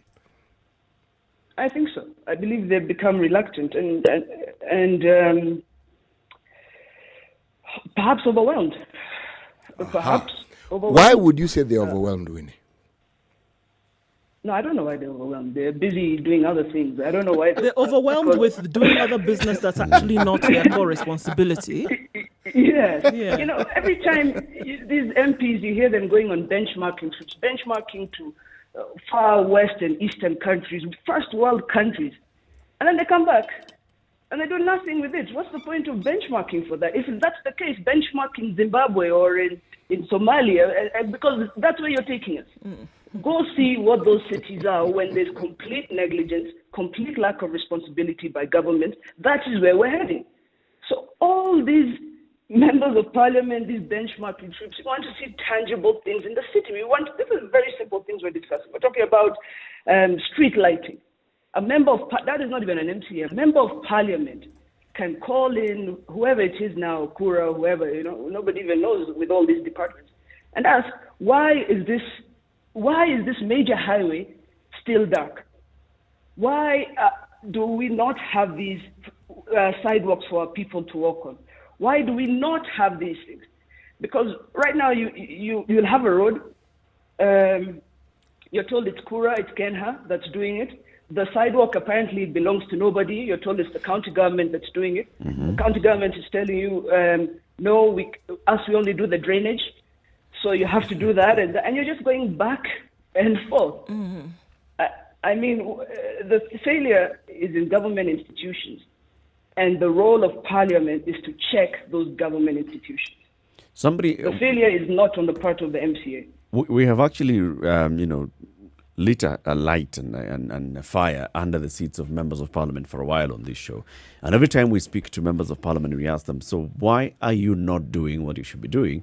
They talk about parliament being captured by the executive, especially in this particular administration where the leader of the majority party in parliament has shaken hands with the leader of the minority party in parliament. And so all members of parliament seem to be speaking, with the same voice. There's that capture. Do you think that capture also has played a role in what you're talking about, that sort of reluctance or inability or overwhelming things by parliamentarians? Well, if they're speaking in the same voice, why don't they speak in the same voice in terms of developing the city? I mean, I think that's neither here nor there. That is politics. And national politicians will do national politicking, and let them do. But local politicians must deliver local services to the people. I don't... I have to check myself. And check yourself a little bit, and then check yourself after you check for a few minutes. We'll get to it. I must be politically correct. Members of parliament, if you talk to any member of parliament, I talk to myself, one of the things that the Brick House Council does is lobbying. Any member of parliament who tell me laws are passed there as they're drinking tea in the cafeteria. I mean, passing laws and bylaws in that place happens like this. So I believe that's an excuse. Okay. On political matters, yes, the party members must toe the party line. But on legislative matters, members of parliament must report and answer to the citizenry directly, and they must offer those services. And it cannot be an excuse that I can't do this because of this. Then get out. Ideally, that actually sounds very good. Let's take a break and then we come back. We're having a conversation with Winnie Odinga. She's the CEO of the Brick House Council. Conversation is leaders are seen in times of crisis, focusing primarily on members of parliament. And this is both the National Assembly and the Senate and the job that they're supposed to do. You know, leadership, oversight and everything else. Are they doing it well? We'll open up the phone lines for you to call in 0719-012-600. What do you think of what Winnie is saying? 26 minutes after 8, time for a break. We'll be back shortly. This is the Situation Room, the only way to start your day. Spice up your life. Thank you. The political class, the contestants, everybody is trying to outsteal the other. Remorse is not taught in any school. Manners is something you get from your mother. You don't get it from your political party. Why are we so unfocused as a country? Why are we spending money and resources, yet we have real challenges in this country? This coronavirus pandemic should teach us one thing, that universal healthcare is critical. Because at this point, whether you have a medical card that covers you, it doesn't matter. It doesn't matter. This is the Situation Room, the only way to start your day.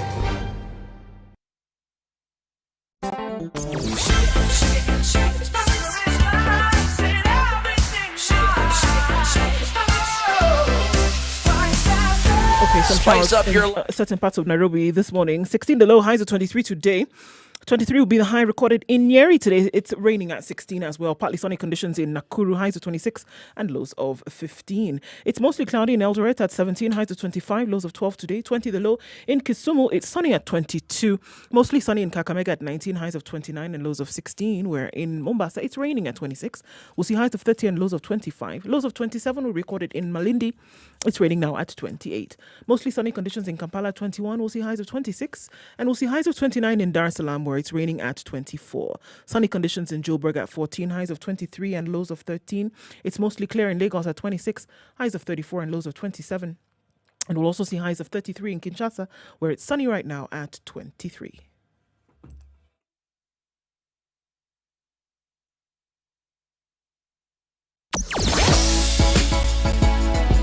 Sugar and spice and everything nice.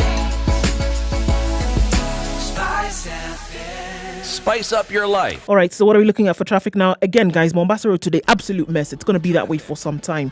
So if you're on Mombasa Road, brace up, guys, because it's going to be quite hellish for some hours. It's all the way backed up from Syokimau today, out then towards the Nyeri Stadium roundabout. It started with a giraffe all the way as far back as Kenya today, and it's piled up to Syokimau, SGR, out through General Motors, and then out towards Nyayo Stadium. It's even going further now into the CBD through to Westland. So this one, if you don't have to be on Mombasa Road today, do not. If you're on Mombasa Road and you take an early exit to the Southern Bypass, do that. It'll take you longer, but you will not be stuck in traffic.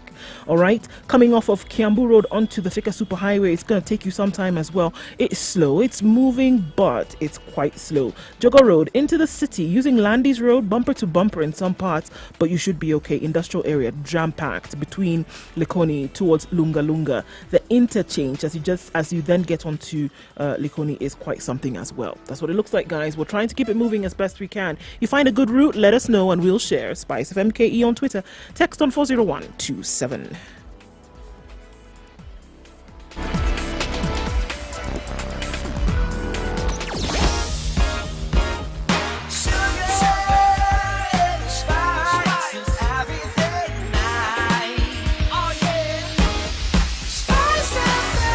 Spice up your life.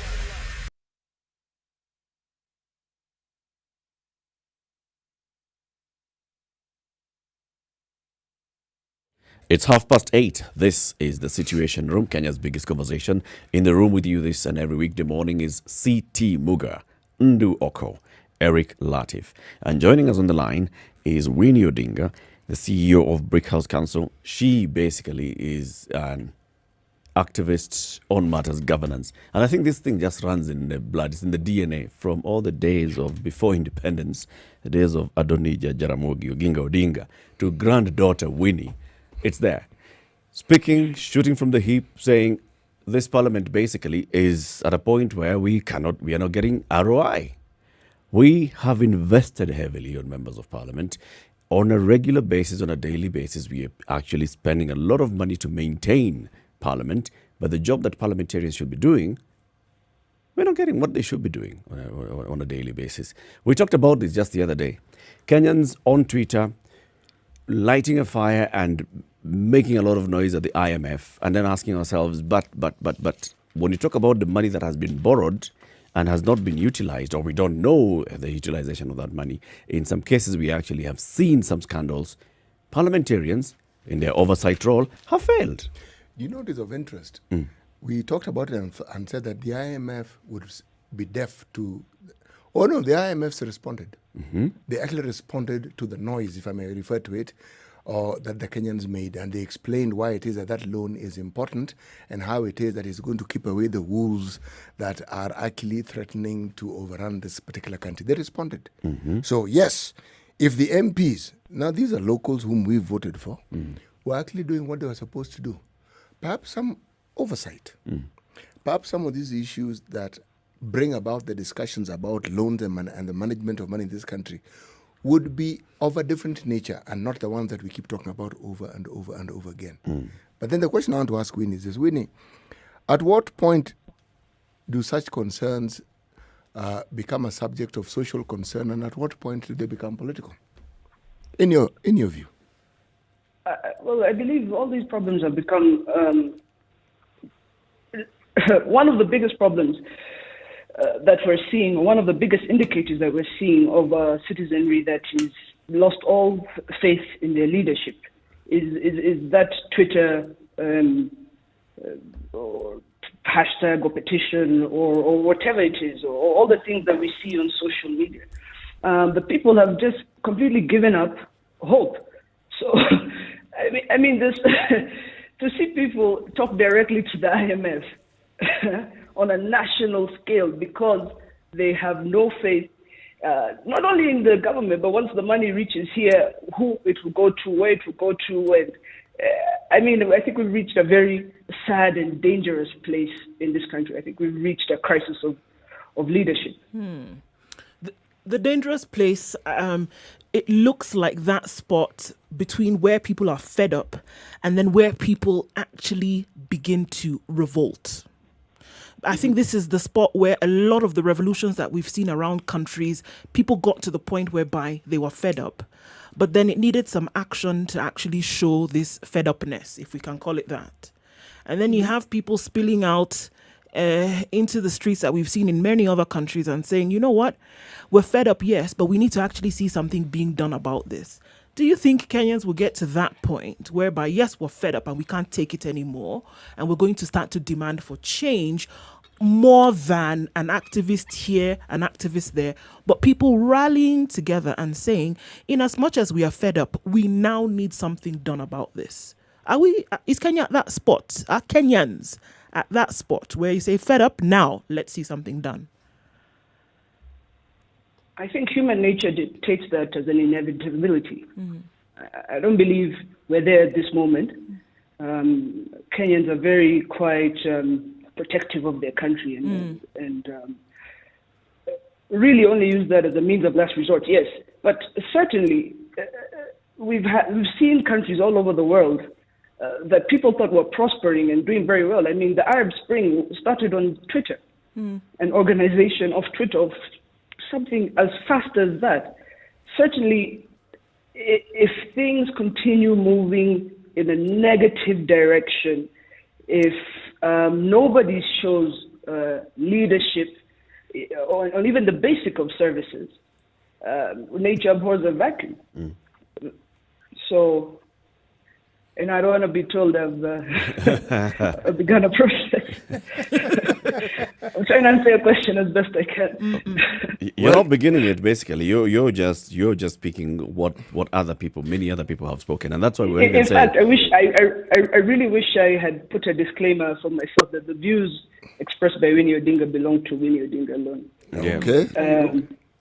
And that's nobody else should claim them. That's an important disclaimer, and that's why we're saying we want to open up the phone lines on 0719 012 600, because a number of things that you've said. One, we are facing a crisis of leadership. Just because mainly focusing on the National Assembly and the Senate and Parliament and the role of Parliament, that is representation, oversight, legislation, and feeling, they have fallen short. You're saying the best score you could give them is a D-. I personally agree with you. Do other people agree with you that it's about a crisis of leadership at that point? 0719 012 600. Let's hear from them. The other thing that comes into, and it's a reality of our politics, is our members of parliament, our MCAs, our governors, look up to the other senior leaders in their political parties. So when you talk about crisis of leadership, does it start from the very top, from a leader of a party, coming down to the members of the party, those who've been elected to represent the party? I mean, if your tea girl in the office doesn't bring tea today, do you go to the CEO and say, Mary didn't bring the tea today? Everybody has a role in this institution. Everybody has an individual role. I mean, if you even look at parliament bylaws, MPs meet on Wednesday, Thursday. Tuesday, Wednesday, Thursday. Tuesday, Wednesday, Thursday. The rest of the time they're meant to be in the constituencies. And MPs from outside of Nairobi every weekend are out in the constituencies, because if you don't, you'll have an unfortunate situation like the MP in Kisumu whose house was burnt and his parents were lynched. The villagers will come for you. They know where you live. So there's that sort of check and balance outside there in the constituency. Whereas here, there's no visibility of our members of parliament. I mean, I can ask any of you, where is your constituency office? Where do you find your MP? When's the last time you spoke to him? When's the last time you told him, good job?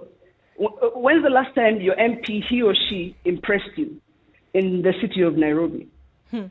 Actually, CT is your fellow constituent. Did you know that, first of all?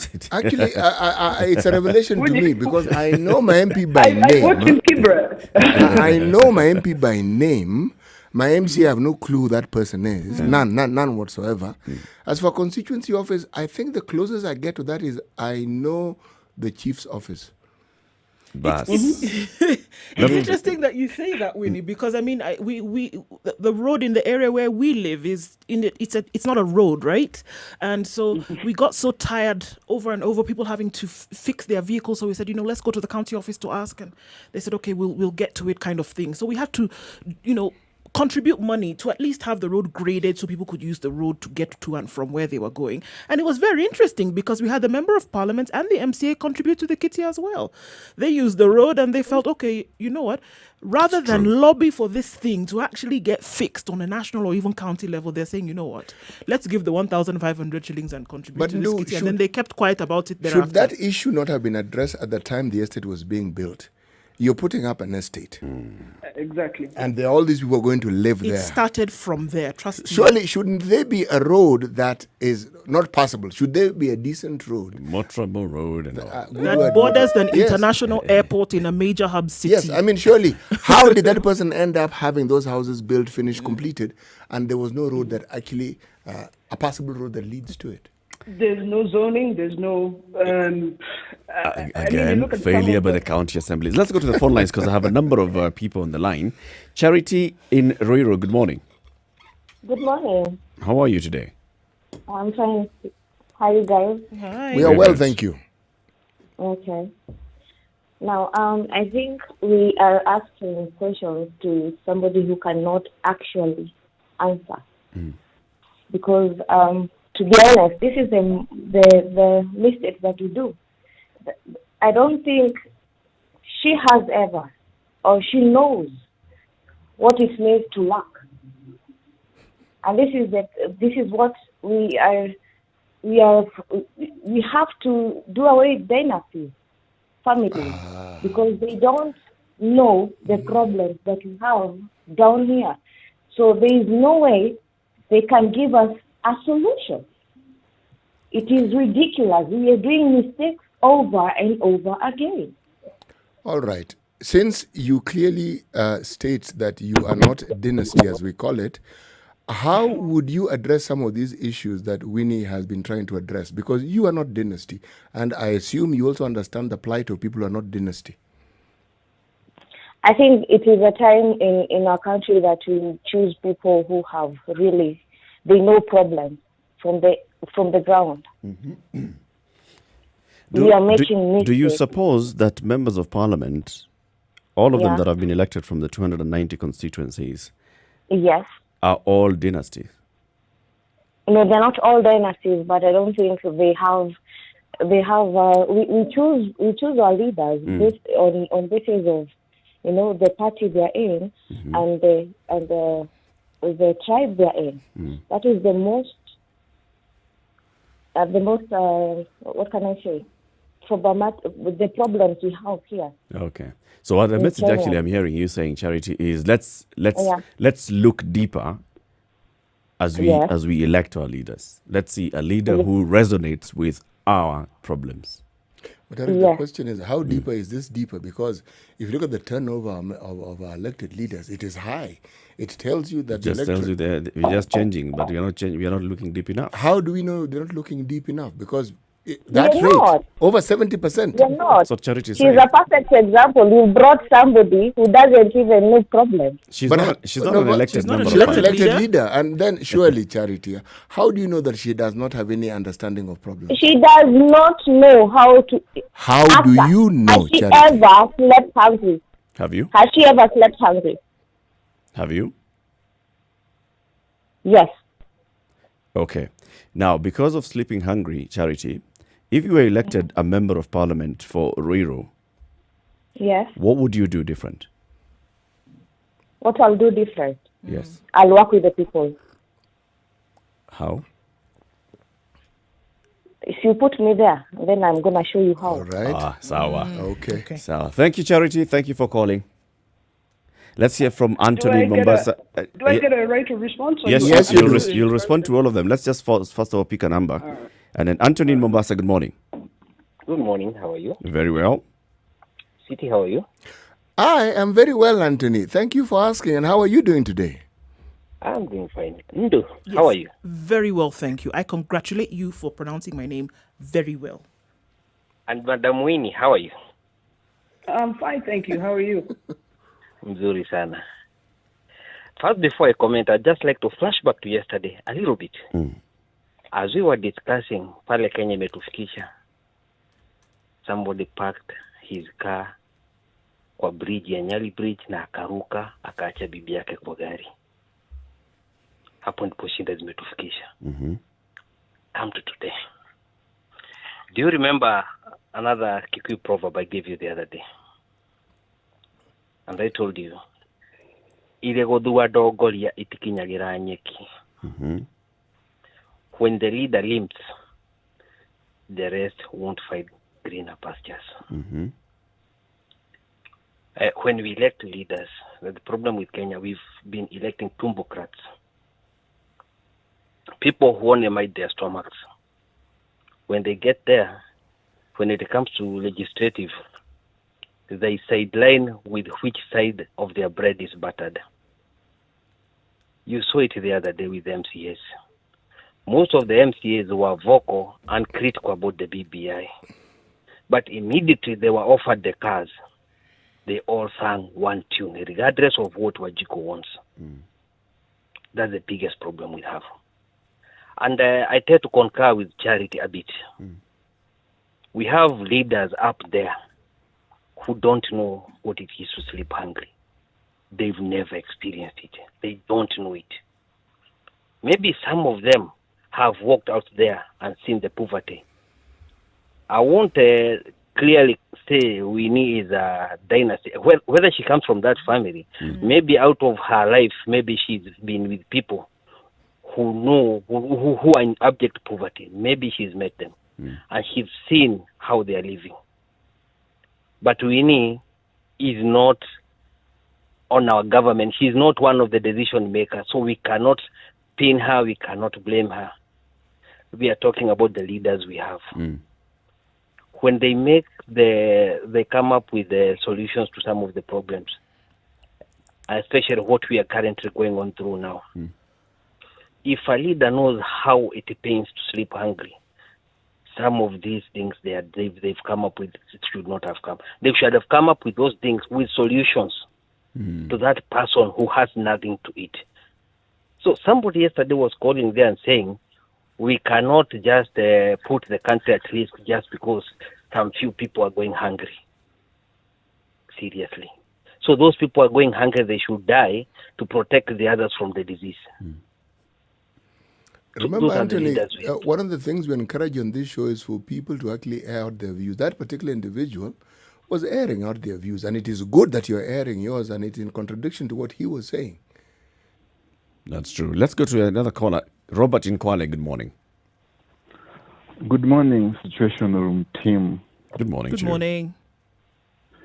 Yes, thank you very much. This is my second time being on air on your show. It's a good gesture. Asante sana for calling.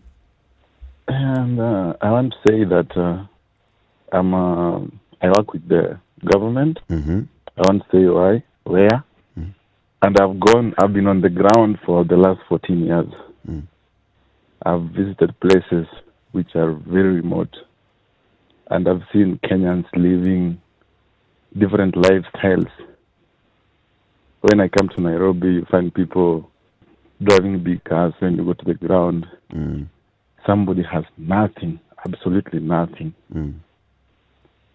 Nothing ukiingia kwa nyumba, the only thing you can get is a mat, maybe. Like in Kwale, they sleep in mats. A mat for the kids to sleep, and a fireplace with empty sufurias. And you wonder, the children are over, like 7 children. They don't know where the meal would come from. People cook just ugali, and maybe there's nothing more. In Mombasa, they cut fish in very small pieces, 2-centimeter pieces, and sell them at 10 bob and 20 shillings. Some people can't afford that. I'm on the ground, and recently when I was going on the education, the examination exercise, I visited. I took a photo of about 200 meters queue of jerry cans somewhere in Kwale called Marvesa. They had no water. It rained for the first time yesterday. And this water was being brought by a donor.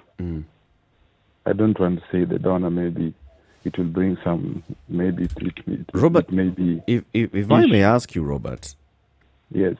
With all those things that you're highlighting, which are things that are happening, not just in Kwale, but in very many other parts of the country. Yes. Where is the problem? Is the problem in leadership? Is a problem in leaders not understanding their mandate? Is a problem in leaders not, being in resonance with what is happening on the ground because they have never experienced this? I don't want to say the problem is leadership. The problem is the environment and the culture. Kenyans lack a culture of humanity and serving their people. We cannot force parliamentarians or the politicians to work when actually we can. Actually, Robert, we can. I know. We can't force. We can't force. I know we can't force. But the problem starts from me. Am I passionate about serving? Can I, if I'm given an office, right, as Robert, will I do the roles? Will I maximize? Will I give myself? So it's about the values of the people. It's the values of the people. Okay. Exactly. We have watered down the values of the people. So that nobody has values anymore. You don't care what goes in the next door. So we find that we have a system where politicians are held captive by the political temperature, the political environment. When things go good, somebody wants to take credit. When things go wrong, nobody wants to take credit about it or to take the criticism. Yeah. So you find that people, even those who can perform, their hands are held. They're tied. Who is Robert, going to get the credit? Thank you very much for your call and your contribution. So Winnie, you hear what the callers are saying. There are those that say, okay, so yes, there's a crisis of leadership. But then there are also those who are saying, we have leaders who really don't understand the problems of the people. We have people who seek leadership, and yet those people don't really have a direct experience of the challenges that their citizens and their electorate face.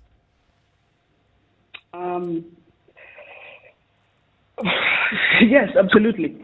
I think that all callers were correct in that there are leaders who don't understand the challenges that their people face. Although majority of those elected in parliament or MCAs are at a local level, come from a local level, and they understand. They understand those things very well, which is why people vote for them. You don't vote for somebody who doesn't understand you. I guess I shall go in order. I'll speak to Charity. Yes. In Riru, it was a topic I was not expecting, but nevertheless, I sympathize with Charity. Charity seems to me to be speaking from a point of pain and a point of maybe hopelessness, maybe or maybe anger. I understand when she says that there are people who don't understand what it means to sleep hungry. However, I know she's not talking about me. I don't believe she can be talking about me when we're talking about dynasties. I don't believe we can talk of Jaramogi Oginga Odinga being in detention in the worst place in this country, in Hola Camp, for years, and Raila Odinga following 8 years in detention. I don't know if she knows the life that I've lived, where I've woken up with policemen surrounding the home, guns to my head. I don't believe she knows the floors I've slept in, the cells my mother herself, my siblings have slept in for this country. And I don't expect her to know. But I don't believe it is correct to judge a story where you don't know the whole story. And so I would like to just leave that. Well at said. that. I agree with Robert Nkwale. Yes, he's right. Winnie Odinga is not an elected leader. In fact, none of my close family members are elected leaders. The last time my father was elected was in 2007.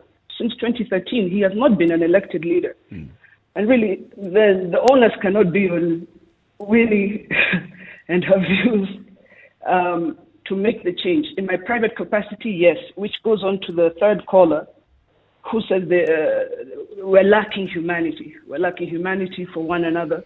We're lacking social responsibility.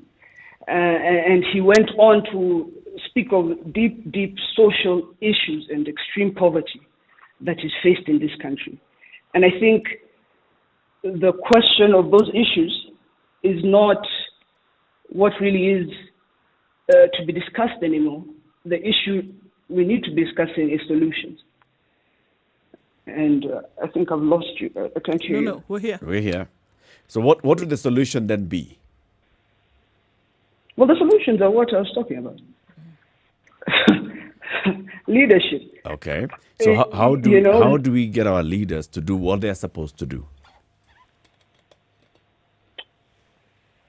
Eric, I wish I could tell you. I am not an elected leader, but I sit with elected leaders. I wish I could tell you. One of the things that I do in a private capacity is lobbying. One of the things people can do is petition Parliament, petition the members of Parliament, go into the parliamentary offices, use political tactics to pressure their leaders to do the things that we're meant to do. Earlier this morning, I heard you had a guest from the National Youth Council who was just speaking policy of job creation and youth empowerment, which is just a song that has been sung for decades and decades in and out.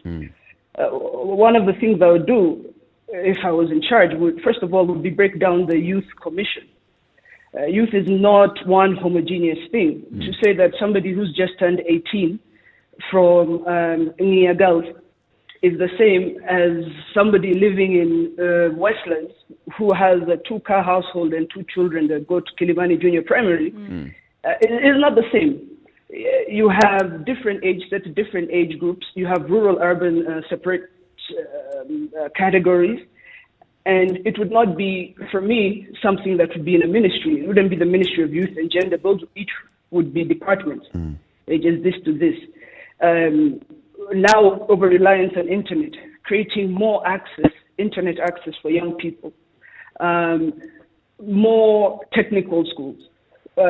More ways to harness skills instead of just policy and regulations. Off the top of my head, I can give you those. Good ideas. I know what you're saying, Winnie, is stuff that we say on the show. It's stuff that our callers say on the show all the time. I mean, it's about the quality of our leaders. It's about getting leaders who are willing to serve and to take pride in basically serving the people. Just asking you a question. You know, people keep asking us whether we can front ourselves. Let's just also ask you, would you front yourself for a political office?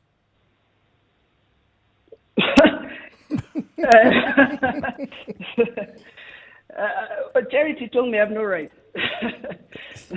That was Charity's opinion. We now want your opinion. Can I use another question to ask you really quickly? The lady behind you is also called Winnie. And that question, in that painting behind you, right? And that question was posed to her very many times when she fought in South Africa, whether she would put herself up for public office because of the things that she fought for on a private scale. Would you see yourself in that position as well? Very much so.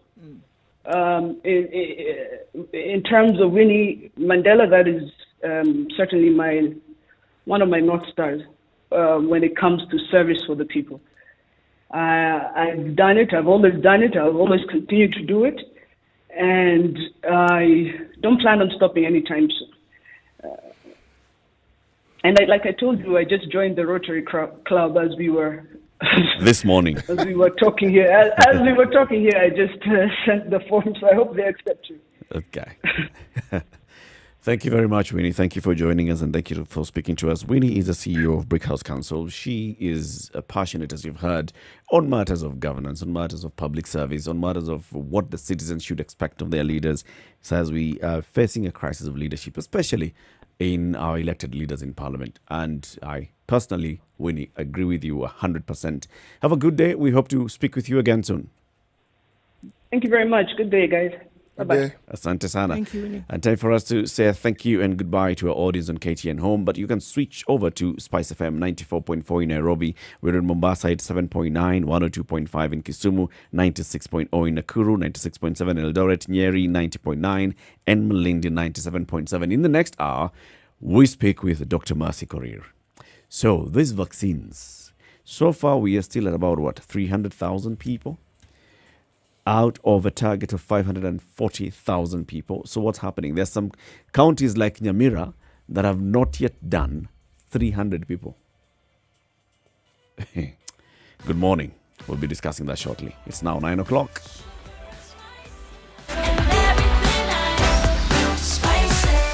Spice up your life. 94.4 Spice FM, Nairobi. Traffic. All right, so still some traffic on Mombasa Road today, and that's all the way. It's through and through. This traffic we're looking at is absolutely crazy. We'll keep an eye on that. Coming into the CBD from Jogo Road doesn't look too bad. Coming from Langata Road, if you're not using and joining Mombasa Road, you'll be all right going Bagathi Way and then out towards Valley Road. You're all right there. Coming in from Thika Road, there's not been much of a headache today, so I think that's a good thing. What we're looking at now is the issue still coming off of Mombasa Road. Right. We'll keep an eye on that. Half an hour or so, we'll give an update on what it looks like around the city, or if anything does pop up. SpiceFM KE or text on 40127.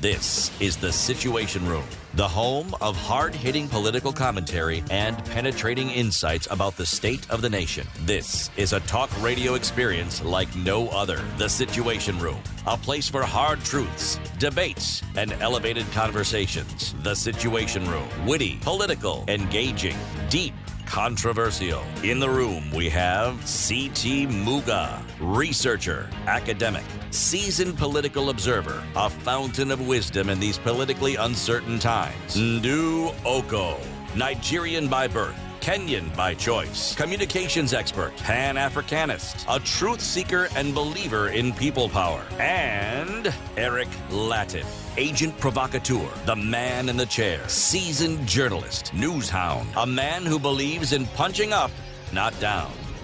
This is The Situation Room, the only way to start your day. All right, it's 2 minutes after 9. This is Kenya's biggest conversation. CT, today's proverb. If you are building a house and the nail breaks, unlikely as it may seem, people think it only bends. Nonetheless, if it breaks, do you stop building the house or do you change the nail? You stop building the house and change the nails. So when you change the nails, you come and continue building the house? Yes. Changing the nail is part of continuing to build the house, because if you simply gave up and didn't bother changing the nail, he then said you stop building the house. Yes.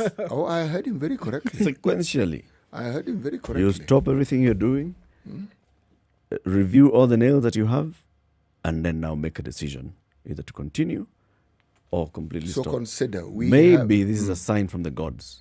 All right, the gods. Amadioha wants you to stop building this house. Eric, you do have a point. Maybe the gods that look after nails is trying to tell you something. But then, if we're to take it to a practical perspective and talk about our politicians, so we stop voting because we vote in new ones, they're the same as the old ones. We vote in new ones, they're worse than the old ones. So we stop voting. Yes. You know, there's a friend of mine who once told me something some 20 years ago. At the time, it sounded, this guy's really off his rocker. When I thought about it, he said, sometimes I think the problem we have is these politicians. If we did away with the politicians, we might actually get along quite well. Of course, there's the issue of legislation and things like that. But I understood his frustration. This was 20 years ago. So this frustration didn't begin now.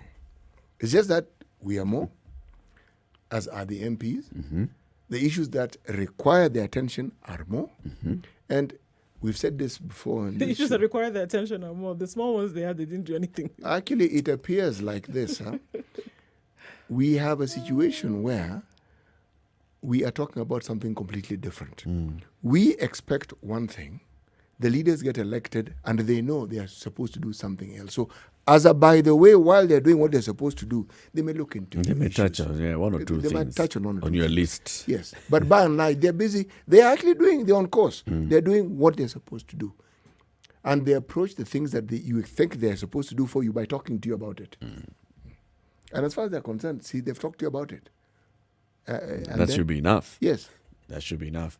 So we'll be talking about vaccines shortly, but Amani has something burning to tell us about. Good morning, Amani. Good morning, Eric. Good morning, Drew. Good morning, CT. Good morning, Amani.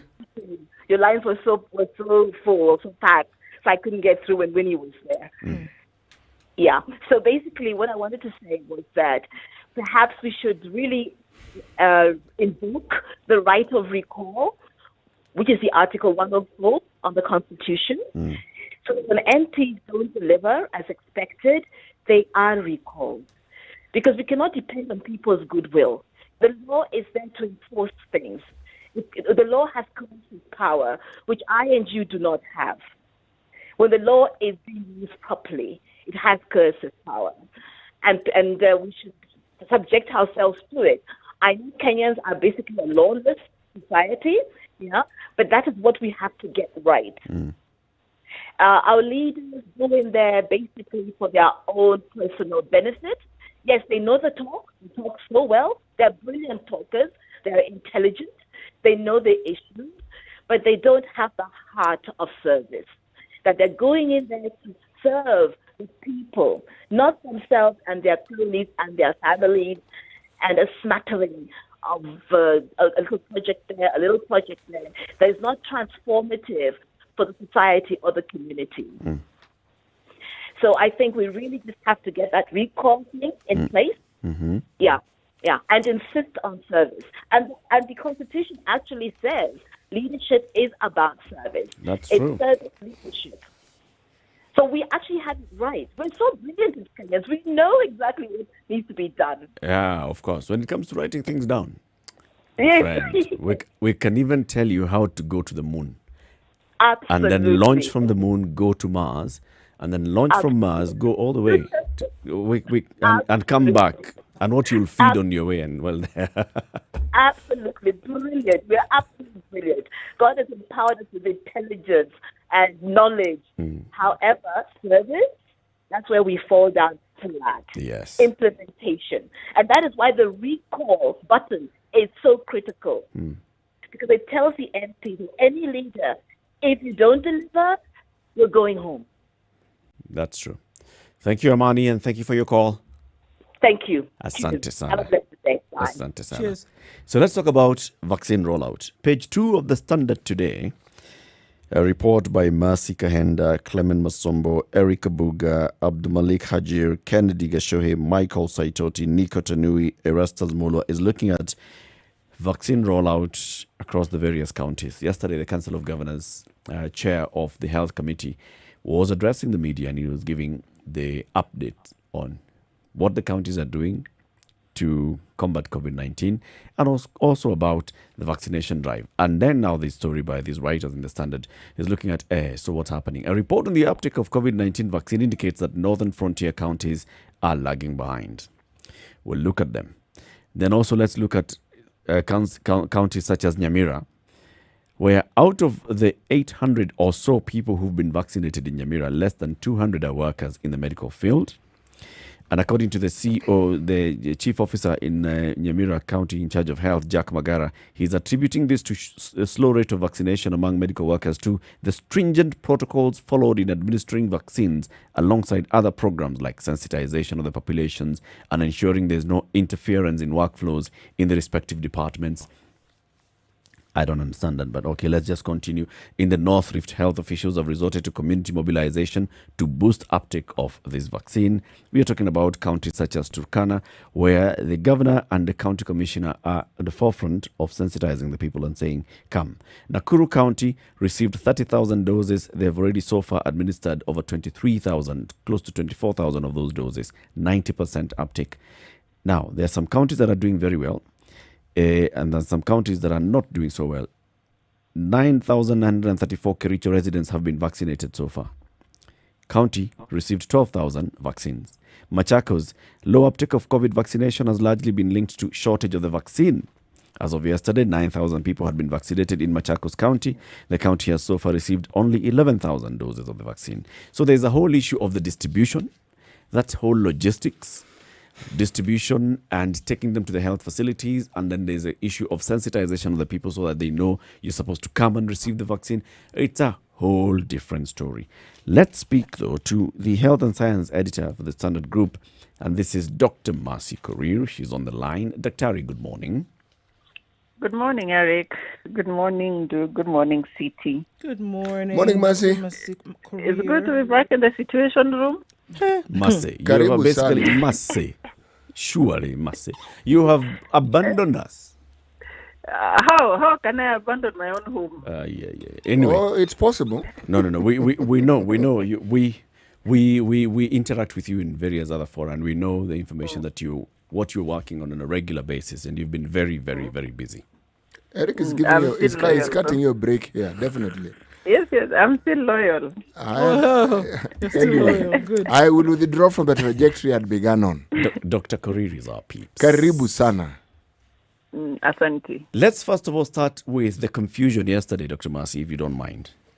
There was a meeting, and you attended this particular meeting.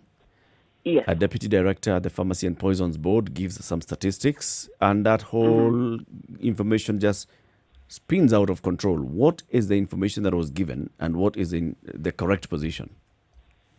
Okay, so while we were in the meeting, it was supposed to be just a consultative meeting, a sensitization kind of meeting between the ministry and health reporters and other media people who've been reporting on the COVID vaccine.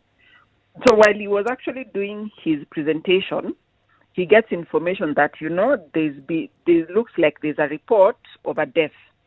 So he mentions it. So you can imagine, journalists obviously picked that up very fast. So ideally, because any what we call adverse event or anything that happens post vaccination is supposed to be reported. So take, for example, somebody gets a jab, then they walk out and they are hit by a car.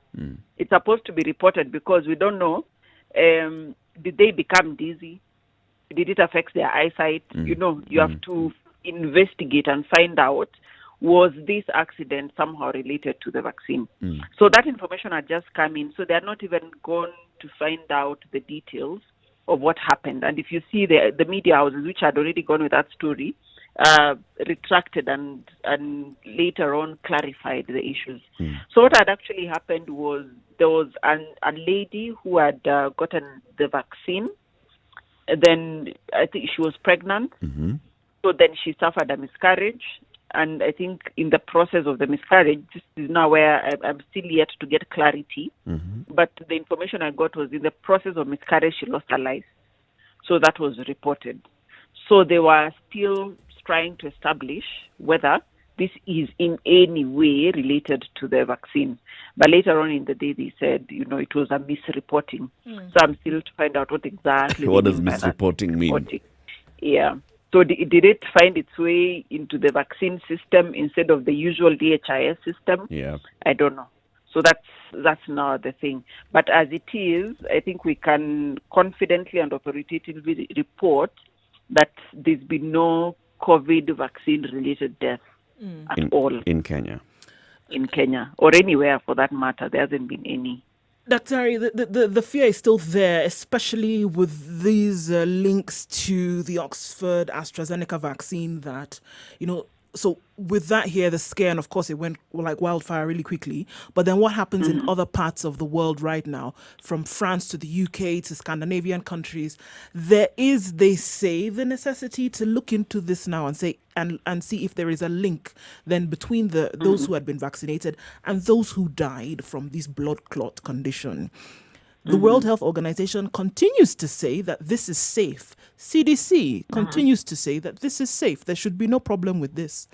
How do we now counter people's fear with this narrative that's coming from these World Health bodies that it's still safe?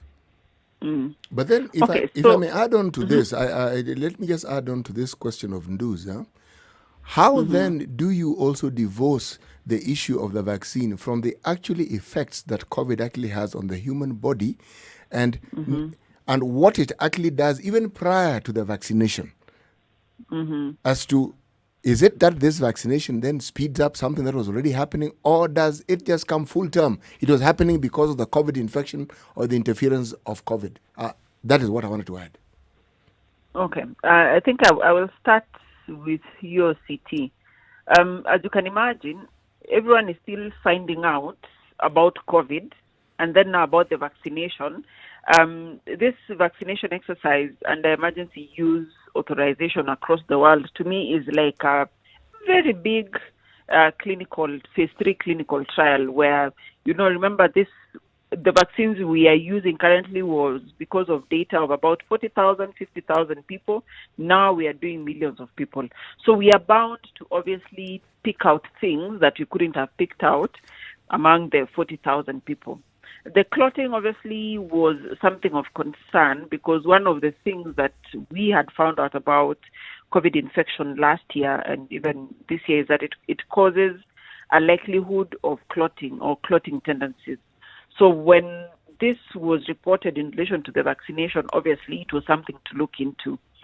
So coming back to Ndu and what she's saying about what the World Health bodies are saying, in the UK, which has used the most vaccination of Oxford AstraZeneca, the reports of clotting have been few. And to quote what they're saying is that it is not any different from what is in the general population. So when you compare, then the risk of clotting, if at all, is due to the vaccination and the benefits of the vaccination, then obviously the benefits of the vaccine outweigh the risks of the disease. I'll give an example of polio. I think initially when they were giving out polio, there's a time it actually caused paralysis. The vaccine itself caused paralysis in some children, but the vaccination was never stopped. It continued because when you compare the risk of a few getting the paralysis and millions getting protected from COVID, from the polio, then the decision would be to continue with the vaccination. So it's the same case here. But the NHS, as of yesterday, had alerted their doctors to look out for some of these things and alerted the public to report. They are what they call a yellow card, where people report anything minor or major, whatever it is that you experience after the vaccination, you report so that it can be evaluated and it can be discussed and investigated. And it is the same thing that now we are doing here through the Pharmacy and Poisons Board, where people are supposed to fill in. There's a pharmacovigilance link that they sent out to people to fill in and to report anything that they experience after the vaccination, because we do not know yet the extent of some of these side effects. So anything should be reported so that it is investigated, and if it is found to be significant side effect or a significant adverse event from the vaccination, then it gets the attention it deserves. So the long and short of this is that the vaccination is safe so far. It's been safe. It has been shown to prevent people from getting severe disease or moderate disease that would need hospitalization. And even if people get the infection, no one is dying that has been vaccinated, which is what you really want. You don't want people to get hospitalized, you don't want people to be down, and obviously you do not want people to die. The Oxford AstraZeneca vaccine, for me, is one that has just had bad publicity, maybe because of the geopolitics around it. Because if you look at the other ones, and I was asking myself, how come it's only this one that has all of these adverse events being reported and amplified? We have the Pfizer, Moderna, we are not hearing anything much from it. Do you want to tell me that there is nothing to worry about from those vaccines? You have the Johnson & Johnson, which is very similar to the Oxford AstraZeneca vaccine. How come we are not hearing anything? And from what I'm seeing from talking to my colleagues in the UK, there's a lot of geopolitics there that is affecting this vaccine. And so it's unfortunate, but we may end up being the grass in this fight. But what greater geopolitics would you see than looking at the WHO and those that it has approved and qualified vis-a-vis the others that have come from other countries? Sputnik 5, for example, or the Chinese one. And it's not recognized by WHO. What's that all about? So anyone with a vaccine that needs emergency use listing has to provide their data to WHO so that the experts, there's a whole process where you submit your data, it's scrutinized and all of those things so that it's given emergency use listing. So I don't know, one, if they have done that, but for me, my own personal view would be any vaccine that is available should be considered and should be given a chance. The experts should look at it so that they give us the emergency use approval, so that, because the more vaccines we have, one, the cheaper it will be, and the faster we will reach herd immunity to control the pandemic. So I don't know what kind of other politics are still there, because I think we have 2 Chinese vaccines. We have the Russian one. There's an Indian one. These ones are still not been given the go-ahead from WHO. So could be there's still some other part of politics there, because it's in that part of the reason why the Sputnik V was suspended in the country also was because it's also not under WHO listing. But we know there are countries that are using it. So that could still add on to those main geopolitics. AstraZeneca, for example, also has not even been given a go-ahead by the US FDA. Why? So personally, I see a lot of politics around it. Na sisi ndio tunaumia kama wanyonge. But actually, Dr. Mercy, yes, that may very well represent an aspect or an element of truth, but are we saying that the stringent measures that are required, by the WHO and the regulatory bodies in all these countries with regards to actually licensing and giving authority for vaccines to actually be used, are we saying that we know for sure that all these vaccine-producing organizations and the countries they represent have followed these letters to a T and yet not been given licensure? Because if that has happened and we have it documented, then we have a different discussion. But if we're not certain as to whether these conditions have been met or whether they have been met and yet there are still issues, then where is the issue here? Because if you talk about the FDA, for instance, they have their regulations. Now, is it that when they don't give you licensure, is it political, or is it that according to them you do not meet their standards? If it is the UK, if it is the EU, if it is China, if it is the Russian Federation, are these standards that their regulators have, are they in tandem with the standards that other regulators have? I mean, these are questions that must be asked. We have the Pharmacy and Poisons Board, okay? They are our regulatory authority here, and they have their standards.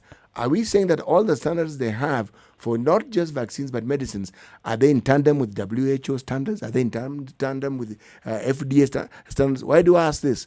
because you have vaccines, you have medications that come into this country because they have passed the stringent standards by the regulatory authorities in other countries, and yet our poisons, pharmacy and poisons board still go through their processes.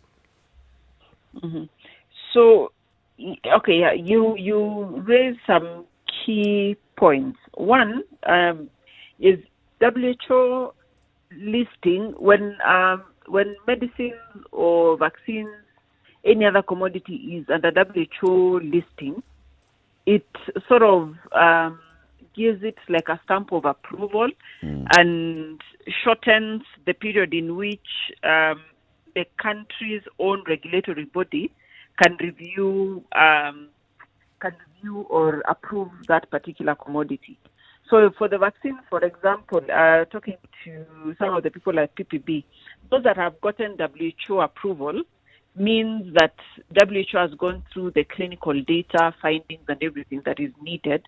So when it comes to the country here, you don't really have to dwell on that. So it will take maybe like 7 days, and that will have gone through all the steps that is required. When it has not gone through that, then it means you need experts in country to review all that data and, scrutinize that commodity before being given the go-ahead into the country. So what the WHO or EMA or FDA, what they do then is once it has gone through, it sort of gives the other regulatory bodies some assurance that it has been scrutinized, it is okay, you can use it. So it makes the process easy.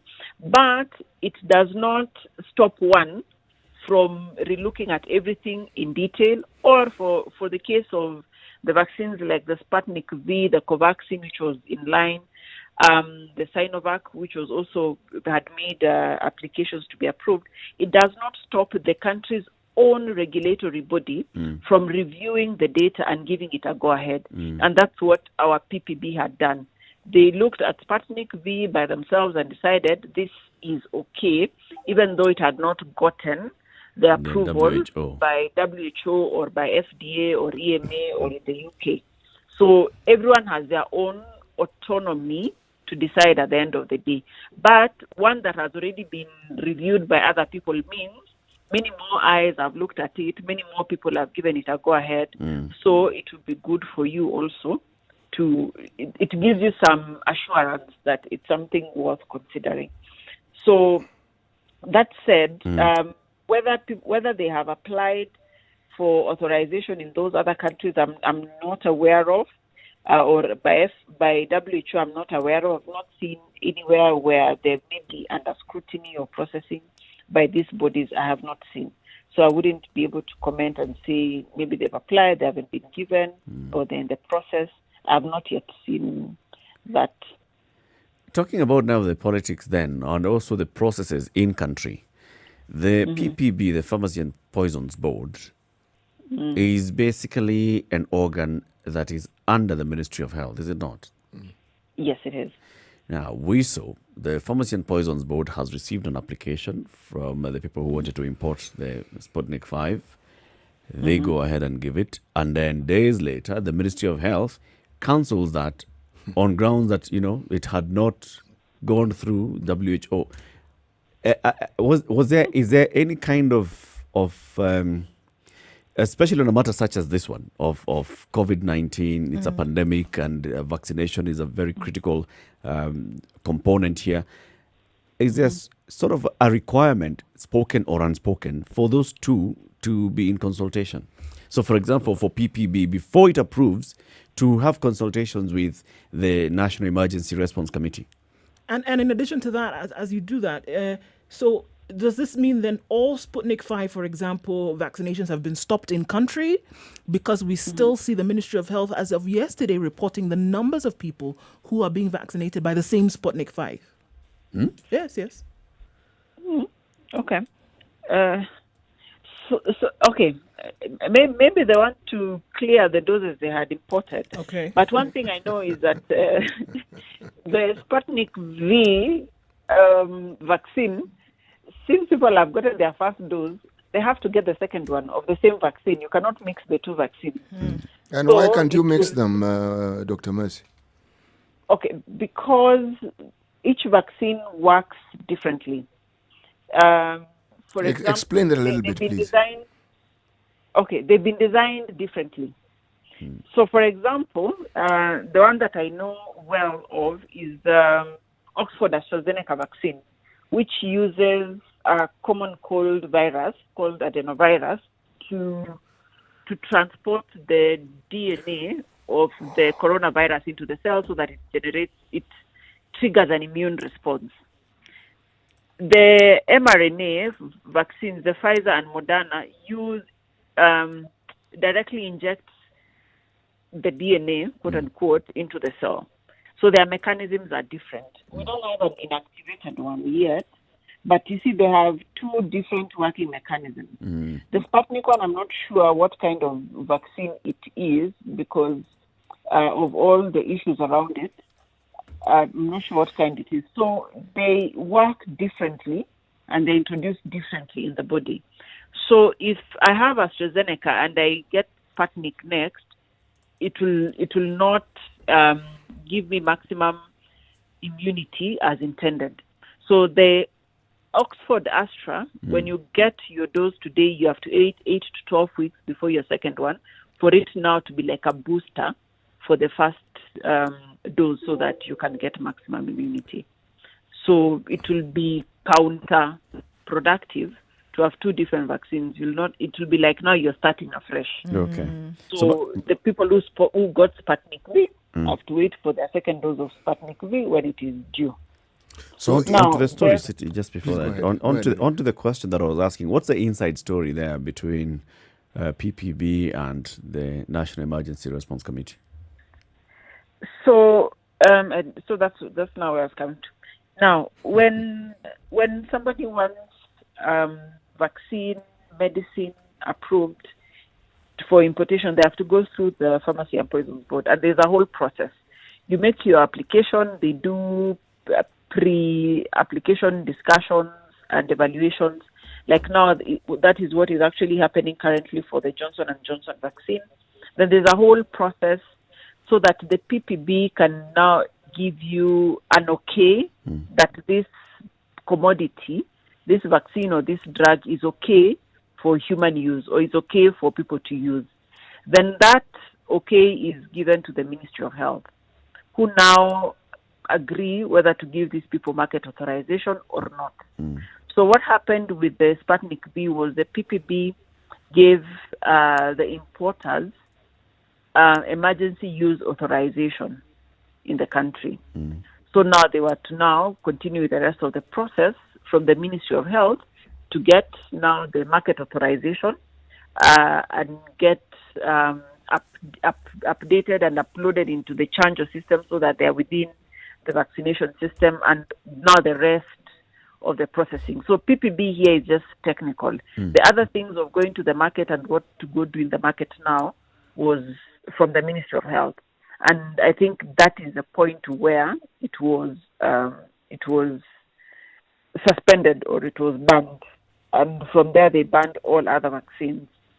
So maybe there are other issues on, because now there's money that will change hands here. You can imagine one dose was going for 5,500. I think those figures, there's a morning I woke up and it was 14,000. It was 20. So, I know somebody who got a Sputnik 5 for 20,000 bob.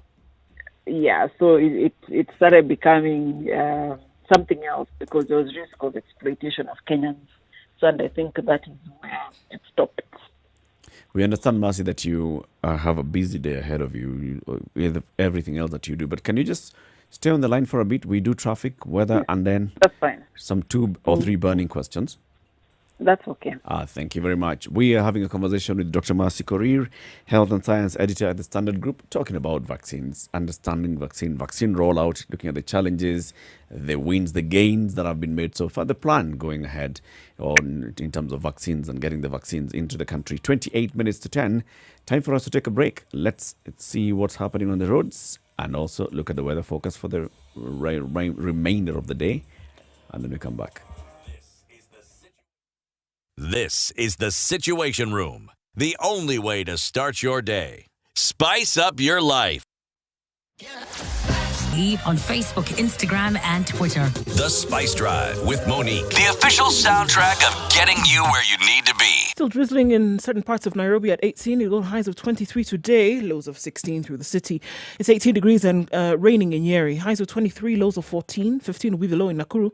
It's raining at 20, going to highs of 26 today. We'll see highs of 25 in Eldoret, where it's mostly cloudy at 18. Sunny conditions in Kisumu at 24, highs of 29 and lows of 20. And it's 23 and mostly sunny in Kakamega.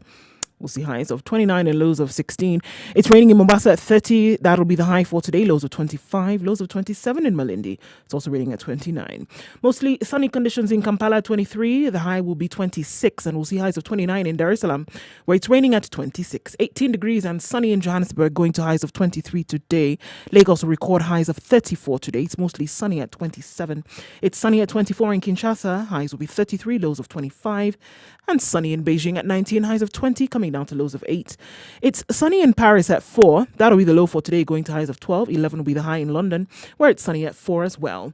And clear conditions now into Thursday morning in New York. It's 10 degrees. We'll see highs of 20 and lows of 8.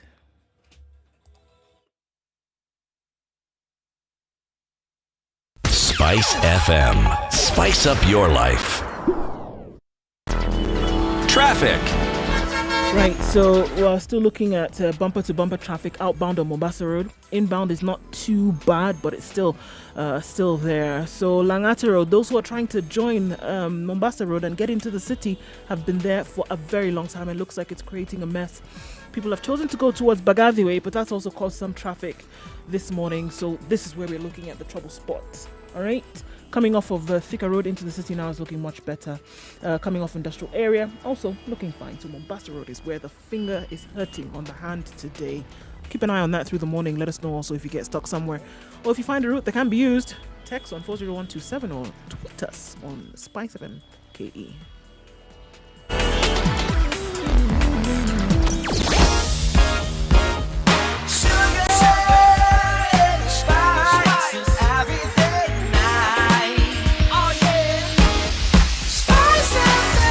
Spice up your life.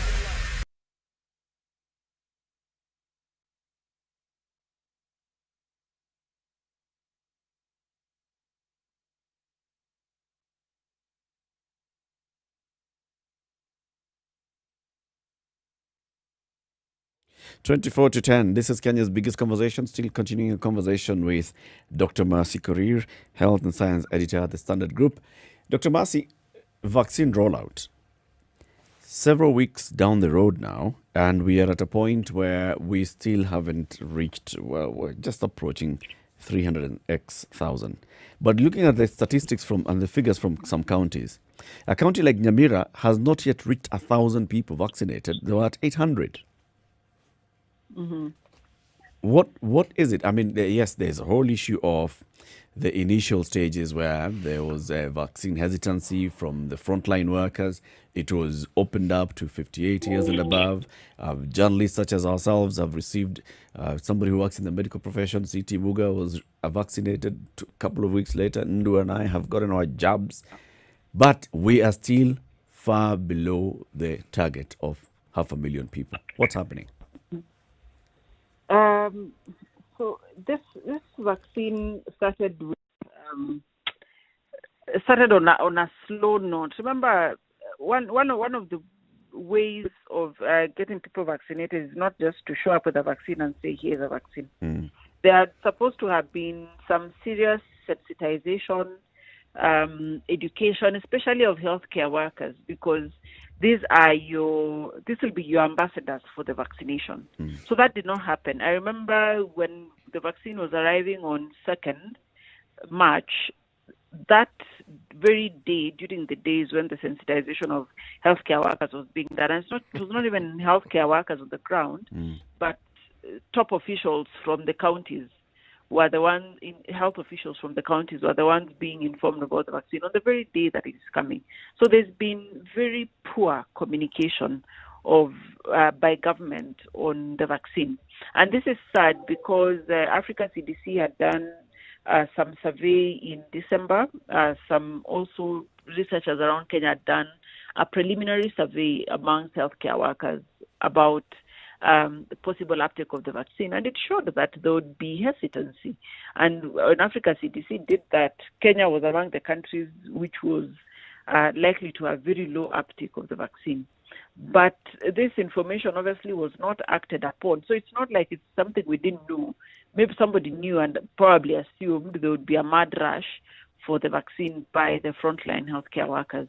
In fact, those numbers that you're seeing that have gone up is because the vaccination exercise was opened up to people above 58, because these are the people who are at real risk of severe disease and death from COVID-19. And those are the people that we've seen, because when they opened up, I remember one of my colleagues in our hospital saying the numbers doubled. I think initially they were seeing about 100. On the day that I talked to them, I think we opened up, I think, on a Thursday or Friday. On Monday, when they opened up their vaccination, they had 200 people by lunch hour. And all of these were people above 58, people who are at really high risk. So the uptake, one, has been because of poor communication by our own government, by our own ministry, to the public and to the healthcare workers, to the targeted population. The other thing is about what we were discussing earlier. There's just been bad publicity about this vaccine. There's just been everything, as in when you look left, right, and center, there's anything negative that could come out is about AstraZeneca. Exactly. So you see, people will be hesitant because now they don't know, should we believe WHO? Should we believe FDA? Should we believe our own government? And it doesn't help now that the government was not talking to us about the vaccine initially. So there's all of those things, because at the end of the day, when you hear there are blood clots in UK and you're on the line, you will change your mind and go back home. So there are all of those things. So I'm hoping government is listening and they will do something about it and start talking seriously to people about the vaccine, or get an alternative vaccine then that does not have all the bad publicity. And maybe the Johnson & Johnson is the option, because it is similar to AstraZeneca, same fridge storage temperatures, single shot, then maybe we'll see a difference. But really, we need to do something about it. Other countries, I think Rwanda vaccinates 10,000 people a day. It took us, I think, 2 weeks to reach 10,000. We took 2 struggling weeks. So maybe in the next 10 days or so, would have reached that 540,000, right? So there's still quite a number of people that need to be vaccinated, that want to be vaccinated, and the numbers are there'll be nothing, right? So even in terms of, we're talking about communication now about the safety of the vaccine, but in terms of getting more in the country, isn't it something that the government should be communicating about now? Those who are on standby, those who are waiting, saying, I want to be able to get this. And we know that there were only provisions made for, about 540,000 people. So what happens when they run out? So the 1 million doses that came in actually was supposed to be for 1 million people, because the interval between the first and the second dose is 8 weeks, 8 to 12 weeks. Okay. And actually the current recommendation is that the longer you wait after your first dose, the better. Okay. It elicits a better immune response. So maybe let's say 12 weeks. Okay. So that's 3 months. So government has at least 2 months to 3 months to get to the next dose. So we are hoping that by the end of this month. But it may be something that is beyond them because of the global demand for the vaccination. The other day, India was saying they are seeing a surge of cases. I think they're also experiencing another wave like we are. And they wanted to reserve the vaccines to give the vaccines for more of their population, because they said, we are the manufacturers, the Serum Institute of India. So obviously they want to safeguard their people first before export. But I'm sure this is something that at a higher global level is being discussed. The other manufacturer of the Oxford AstraZeneca vaccine is in South Korea, SK Bio. So maybe they would rely on them to do the global supply of Oxford AstraZeneca, because this particular vaccine is the one that the COVAX facility made many orders to supply to low and middle income countries. we are still in the space where we are relying on such help and donations. We are not able to buy our own vaccines. So we are expecting to get those Oxford AstraZeneca. So I'm sure, because COVAX with the WHO, Gavi, that's a conversation that will happen at a higher level. I'm not so worried. I think we will still get the rest of the vaccination for people to get their second doses and for people to get their other dose.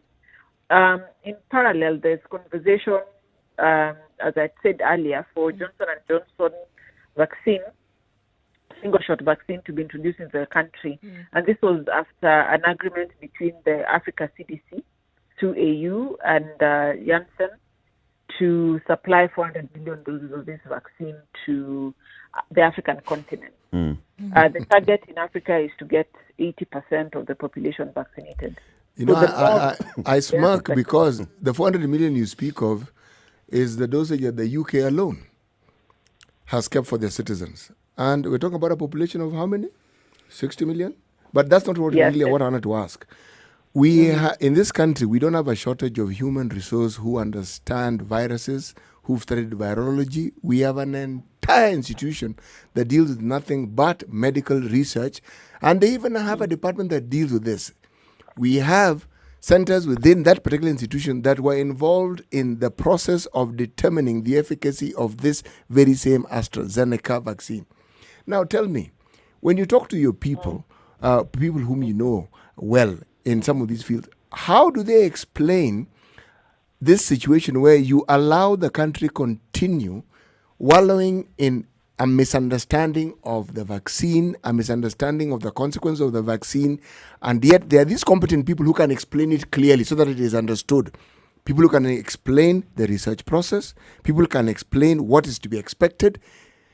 I have seen that same institution giving predictions saying, look, when it comes to the effects of this particular virus, we expect a surge at this point in time, and we know what the government has done with that. So that's not what I'm discussing.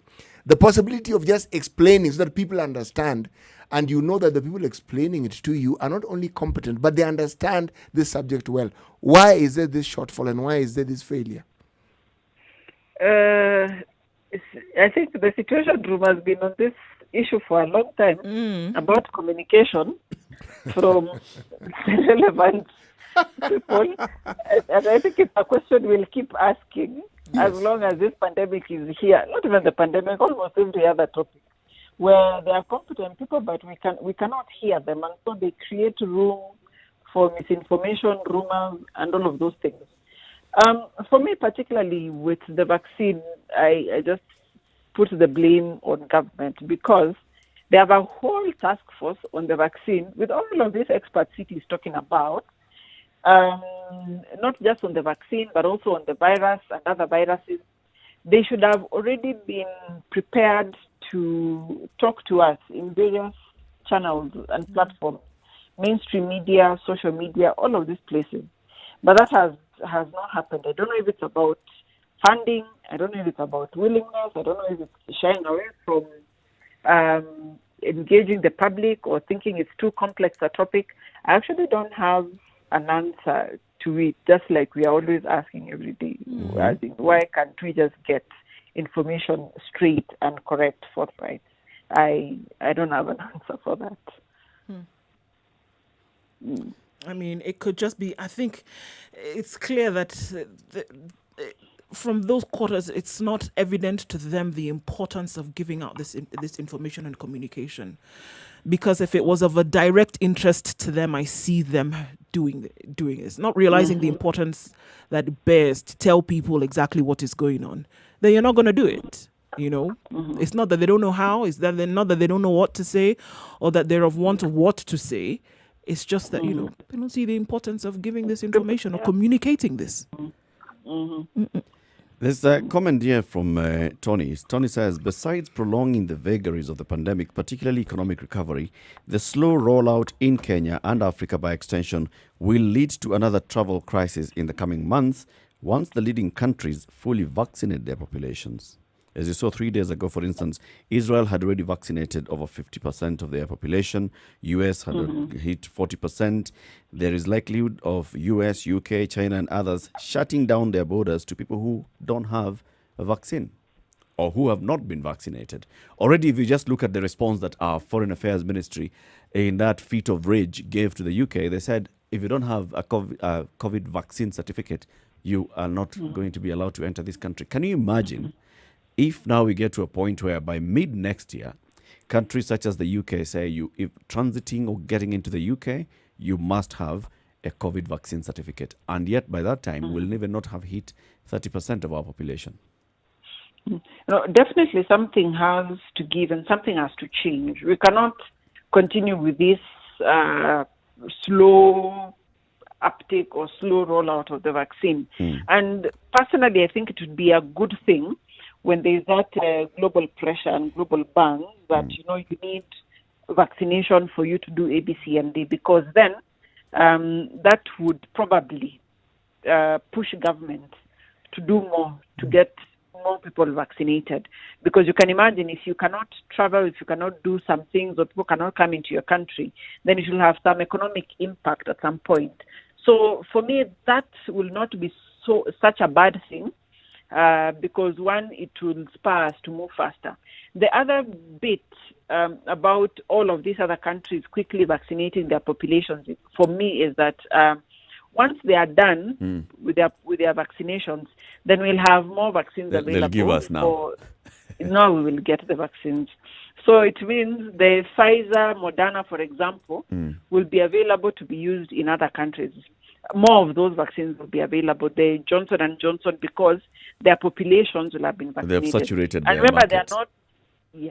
they are not vaccinating 100% because the studies on vaccination have not yet been done on children. Yeah. So people under 18 are out of that. So if you remove that from their population, then it means probably before the end of the year, we'll have gotten more vaccines for us. And hopefully WHO, COVAX, Gavi will intervene so that we get the vaccine. So I'm not so worried about the vaccination because it is in everyone's interest globally that all of us get vaccinated. That's true. As you've seen, when one virus from China came, the world was brought to a standstill. Yeah, so it the is world in everyone's caught the flu. interest for us to get the vaccine. So I'm not so worried. Tutapata chanjo. Let me pick your brain on this. You remember when we were talking about the costs of treatment for COVID-19, and you were one of the big advocates for saying that the government should foot all the costs. It's a national emergency. It's a public health emergency. This should be costs borne by the government on behalf of the taxpayers. Now, same vaccination. If we open up vaccination for private companies to come in, is that not the government abrogating its role and saying, that I have a duty to make sure that my population is vaccinated? So it is. So this is 50-50. What we are seeing our government doing, it is dragging its feet with the vaccination exercise. So it's not really moving at the pace in which it should. Maybe because it's a free exercise, no one is making money out of it. I don't know, but they're not moving at the desired pace. Yeah. So bringing in somebody else, in this case for me, would be an added advantage in that we will get more people vaccinated and more people in the population safeguarded. My only catch is government should put a price tag to control the pricing. Exactly. So if we know that the vaccine, the cost of manufacturing the vaccine is 1,000 shillings, then I'll just give you like 1,500 market price, so that the 500 you're just recouping whatever costs of transport, logistics, and whatnot. Yeah. Then the mwananchi is still safeguarded because now it's a public health emergency. So for me, it would be, yes, you can bring in, but at this price, because we are looking at saving the public. And then obviously for the vaccine to go through the relevant checks and balances before it's given the go-ahead to come into the market. That way, for me, that will be okay. But for anyone to bring in as they wish and put any price tag to it, for me now that is where we break ranks, because people will be exploited. And you see, government here can decide that, no, this is the cost price, this is what you can sell at. If you are not willing to do that, then leave it. You don't get the permit. Exactly. That's but then we should now see them acting and, vaccinating, seeing this. I don't know, maybe we are the only ones who are seeing the urgency in it. But they should act with more urgency to vaccinate people so that people can go back to, being productive, because the economy is suffering. Sure. And we are all suffering. I think we are worse than where we were last year. Which now brings us now to this third wave. Council of Governors already saying, all right, so from what we're seeing the positivity rate dropping because of the action that has been taken by His Excellency, the President, and all. Speaking to professionals in this medical field, what are they saying? Are we likely to, with everything that's happening today, are we likely to see an elongated third wave, or are we actually likely to see a circuit breaker taking place? Unfortunately, I don't have good news there, but people are seeing this as being prolonged, an elongated third wave, as you call it.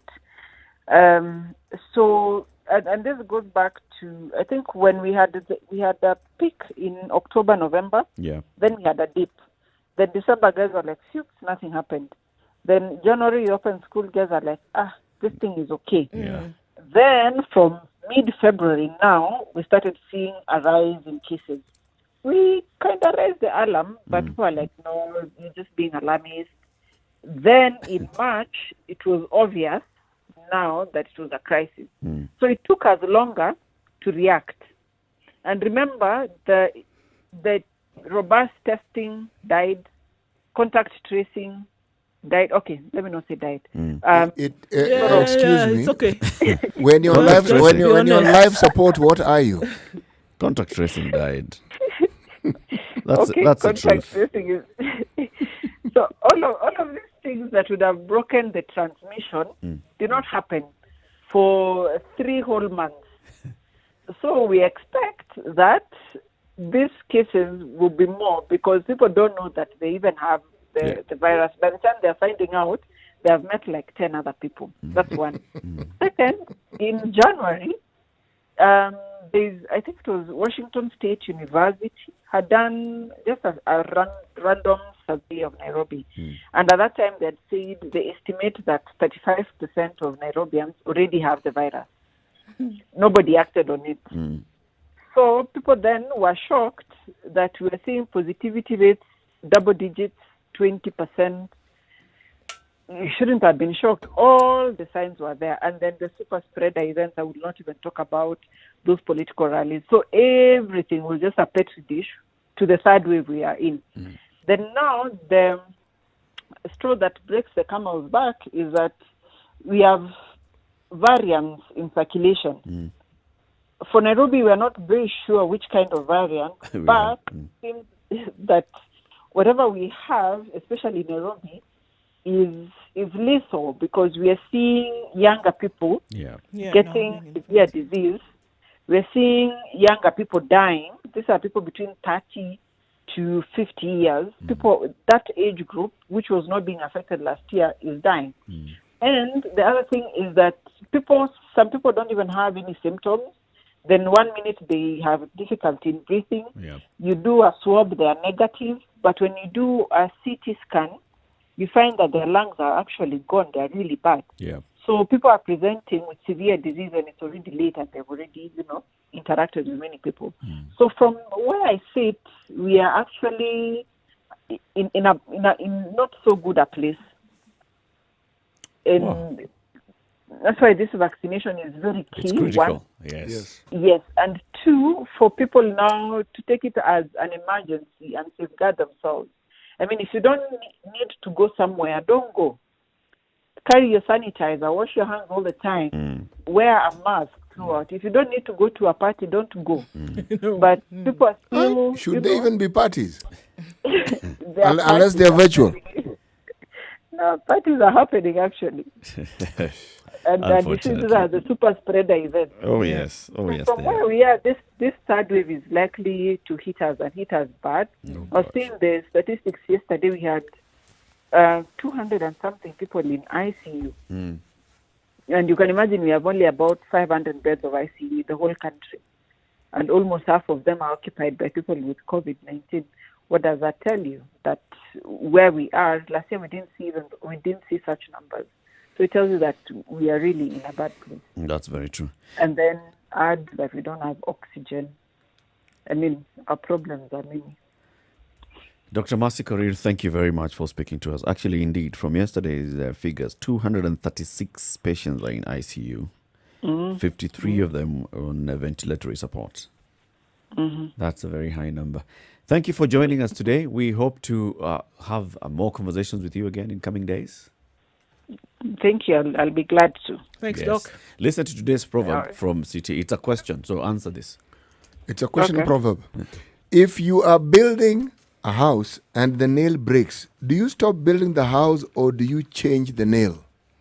It's the proverbial question. You just change the nail and continue building the house. See? Thank you, Doctor.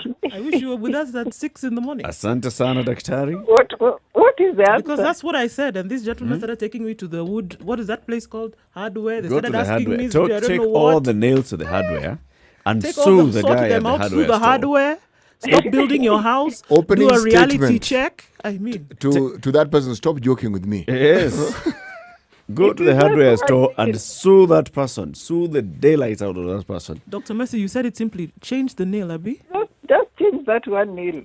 No, let that person understand that such habit will not be tolerated. Oh, yes. And they say women are complicated. This is what now happens with So Kenyans. this is why women You just rule keep the saying world. that you change the nail, change the nail. Mercy, change please the say nail. that again. Ati women don't Say it what? again so we This can. is why women rule the world.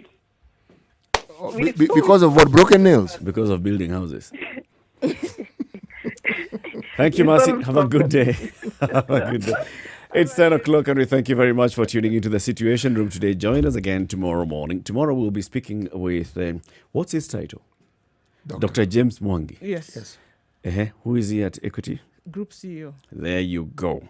So we'll have a conversation with him tomorrow, talking about philanthropy and what corporates are doing and what they can do. This is Kenya's biggest conversation. Nduoko, CT Muga and Eric Lang.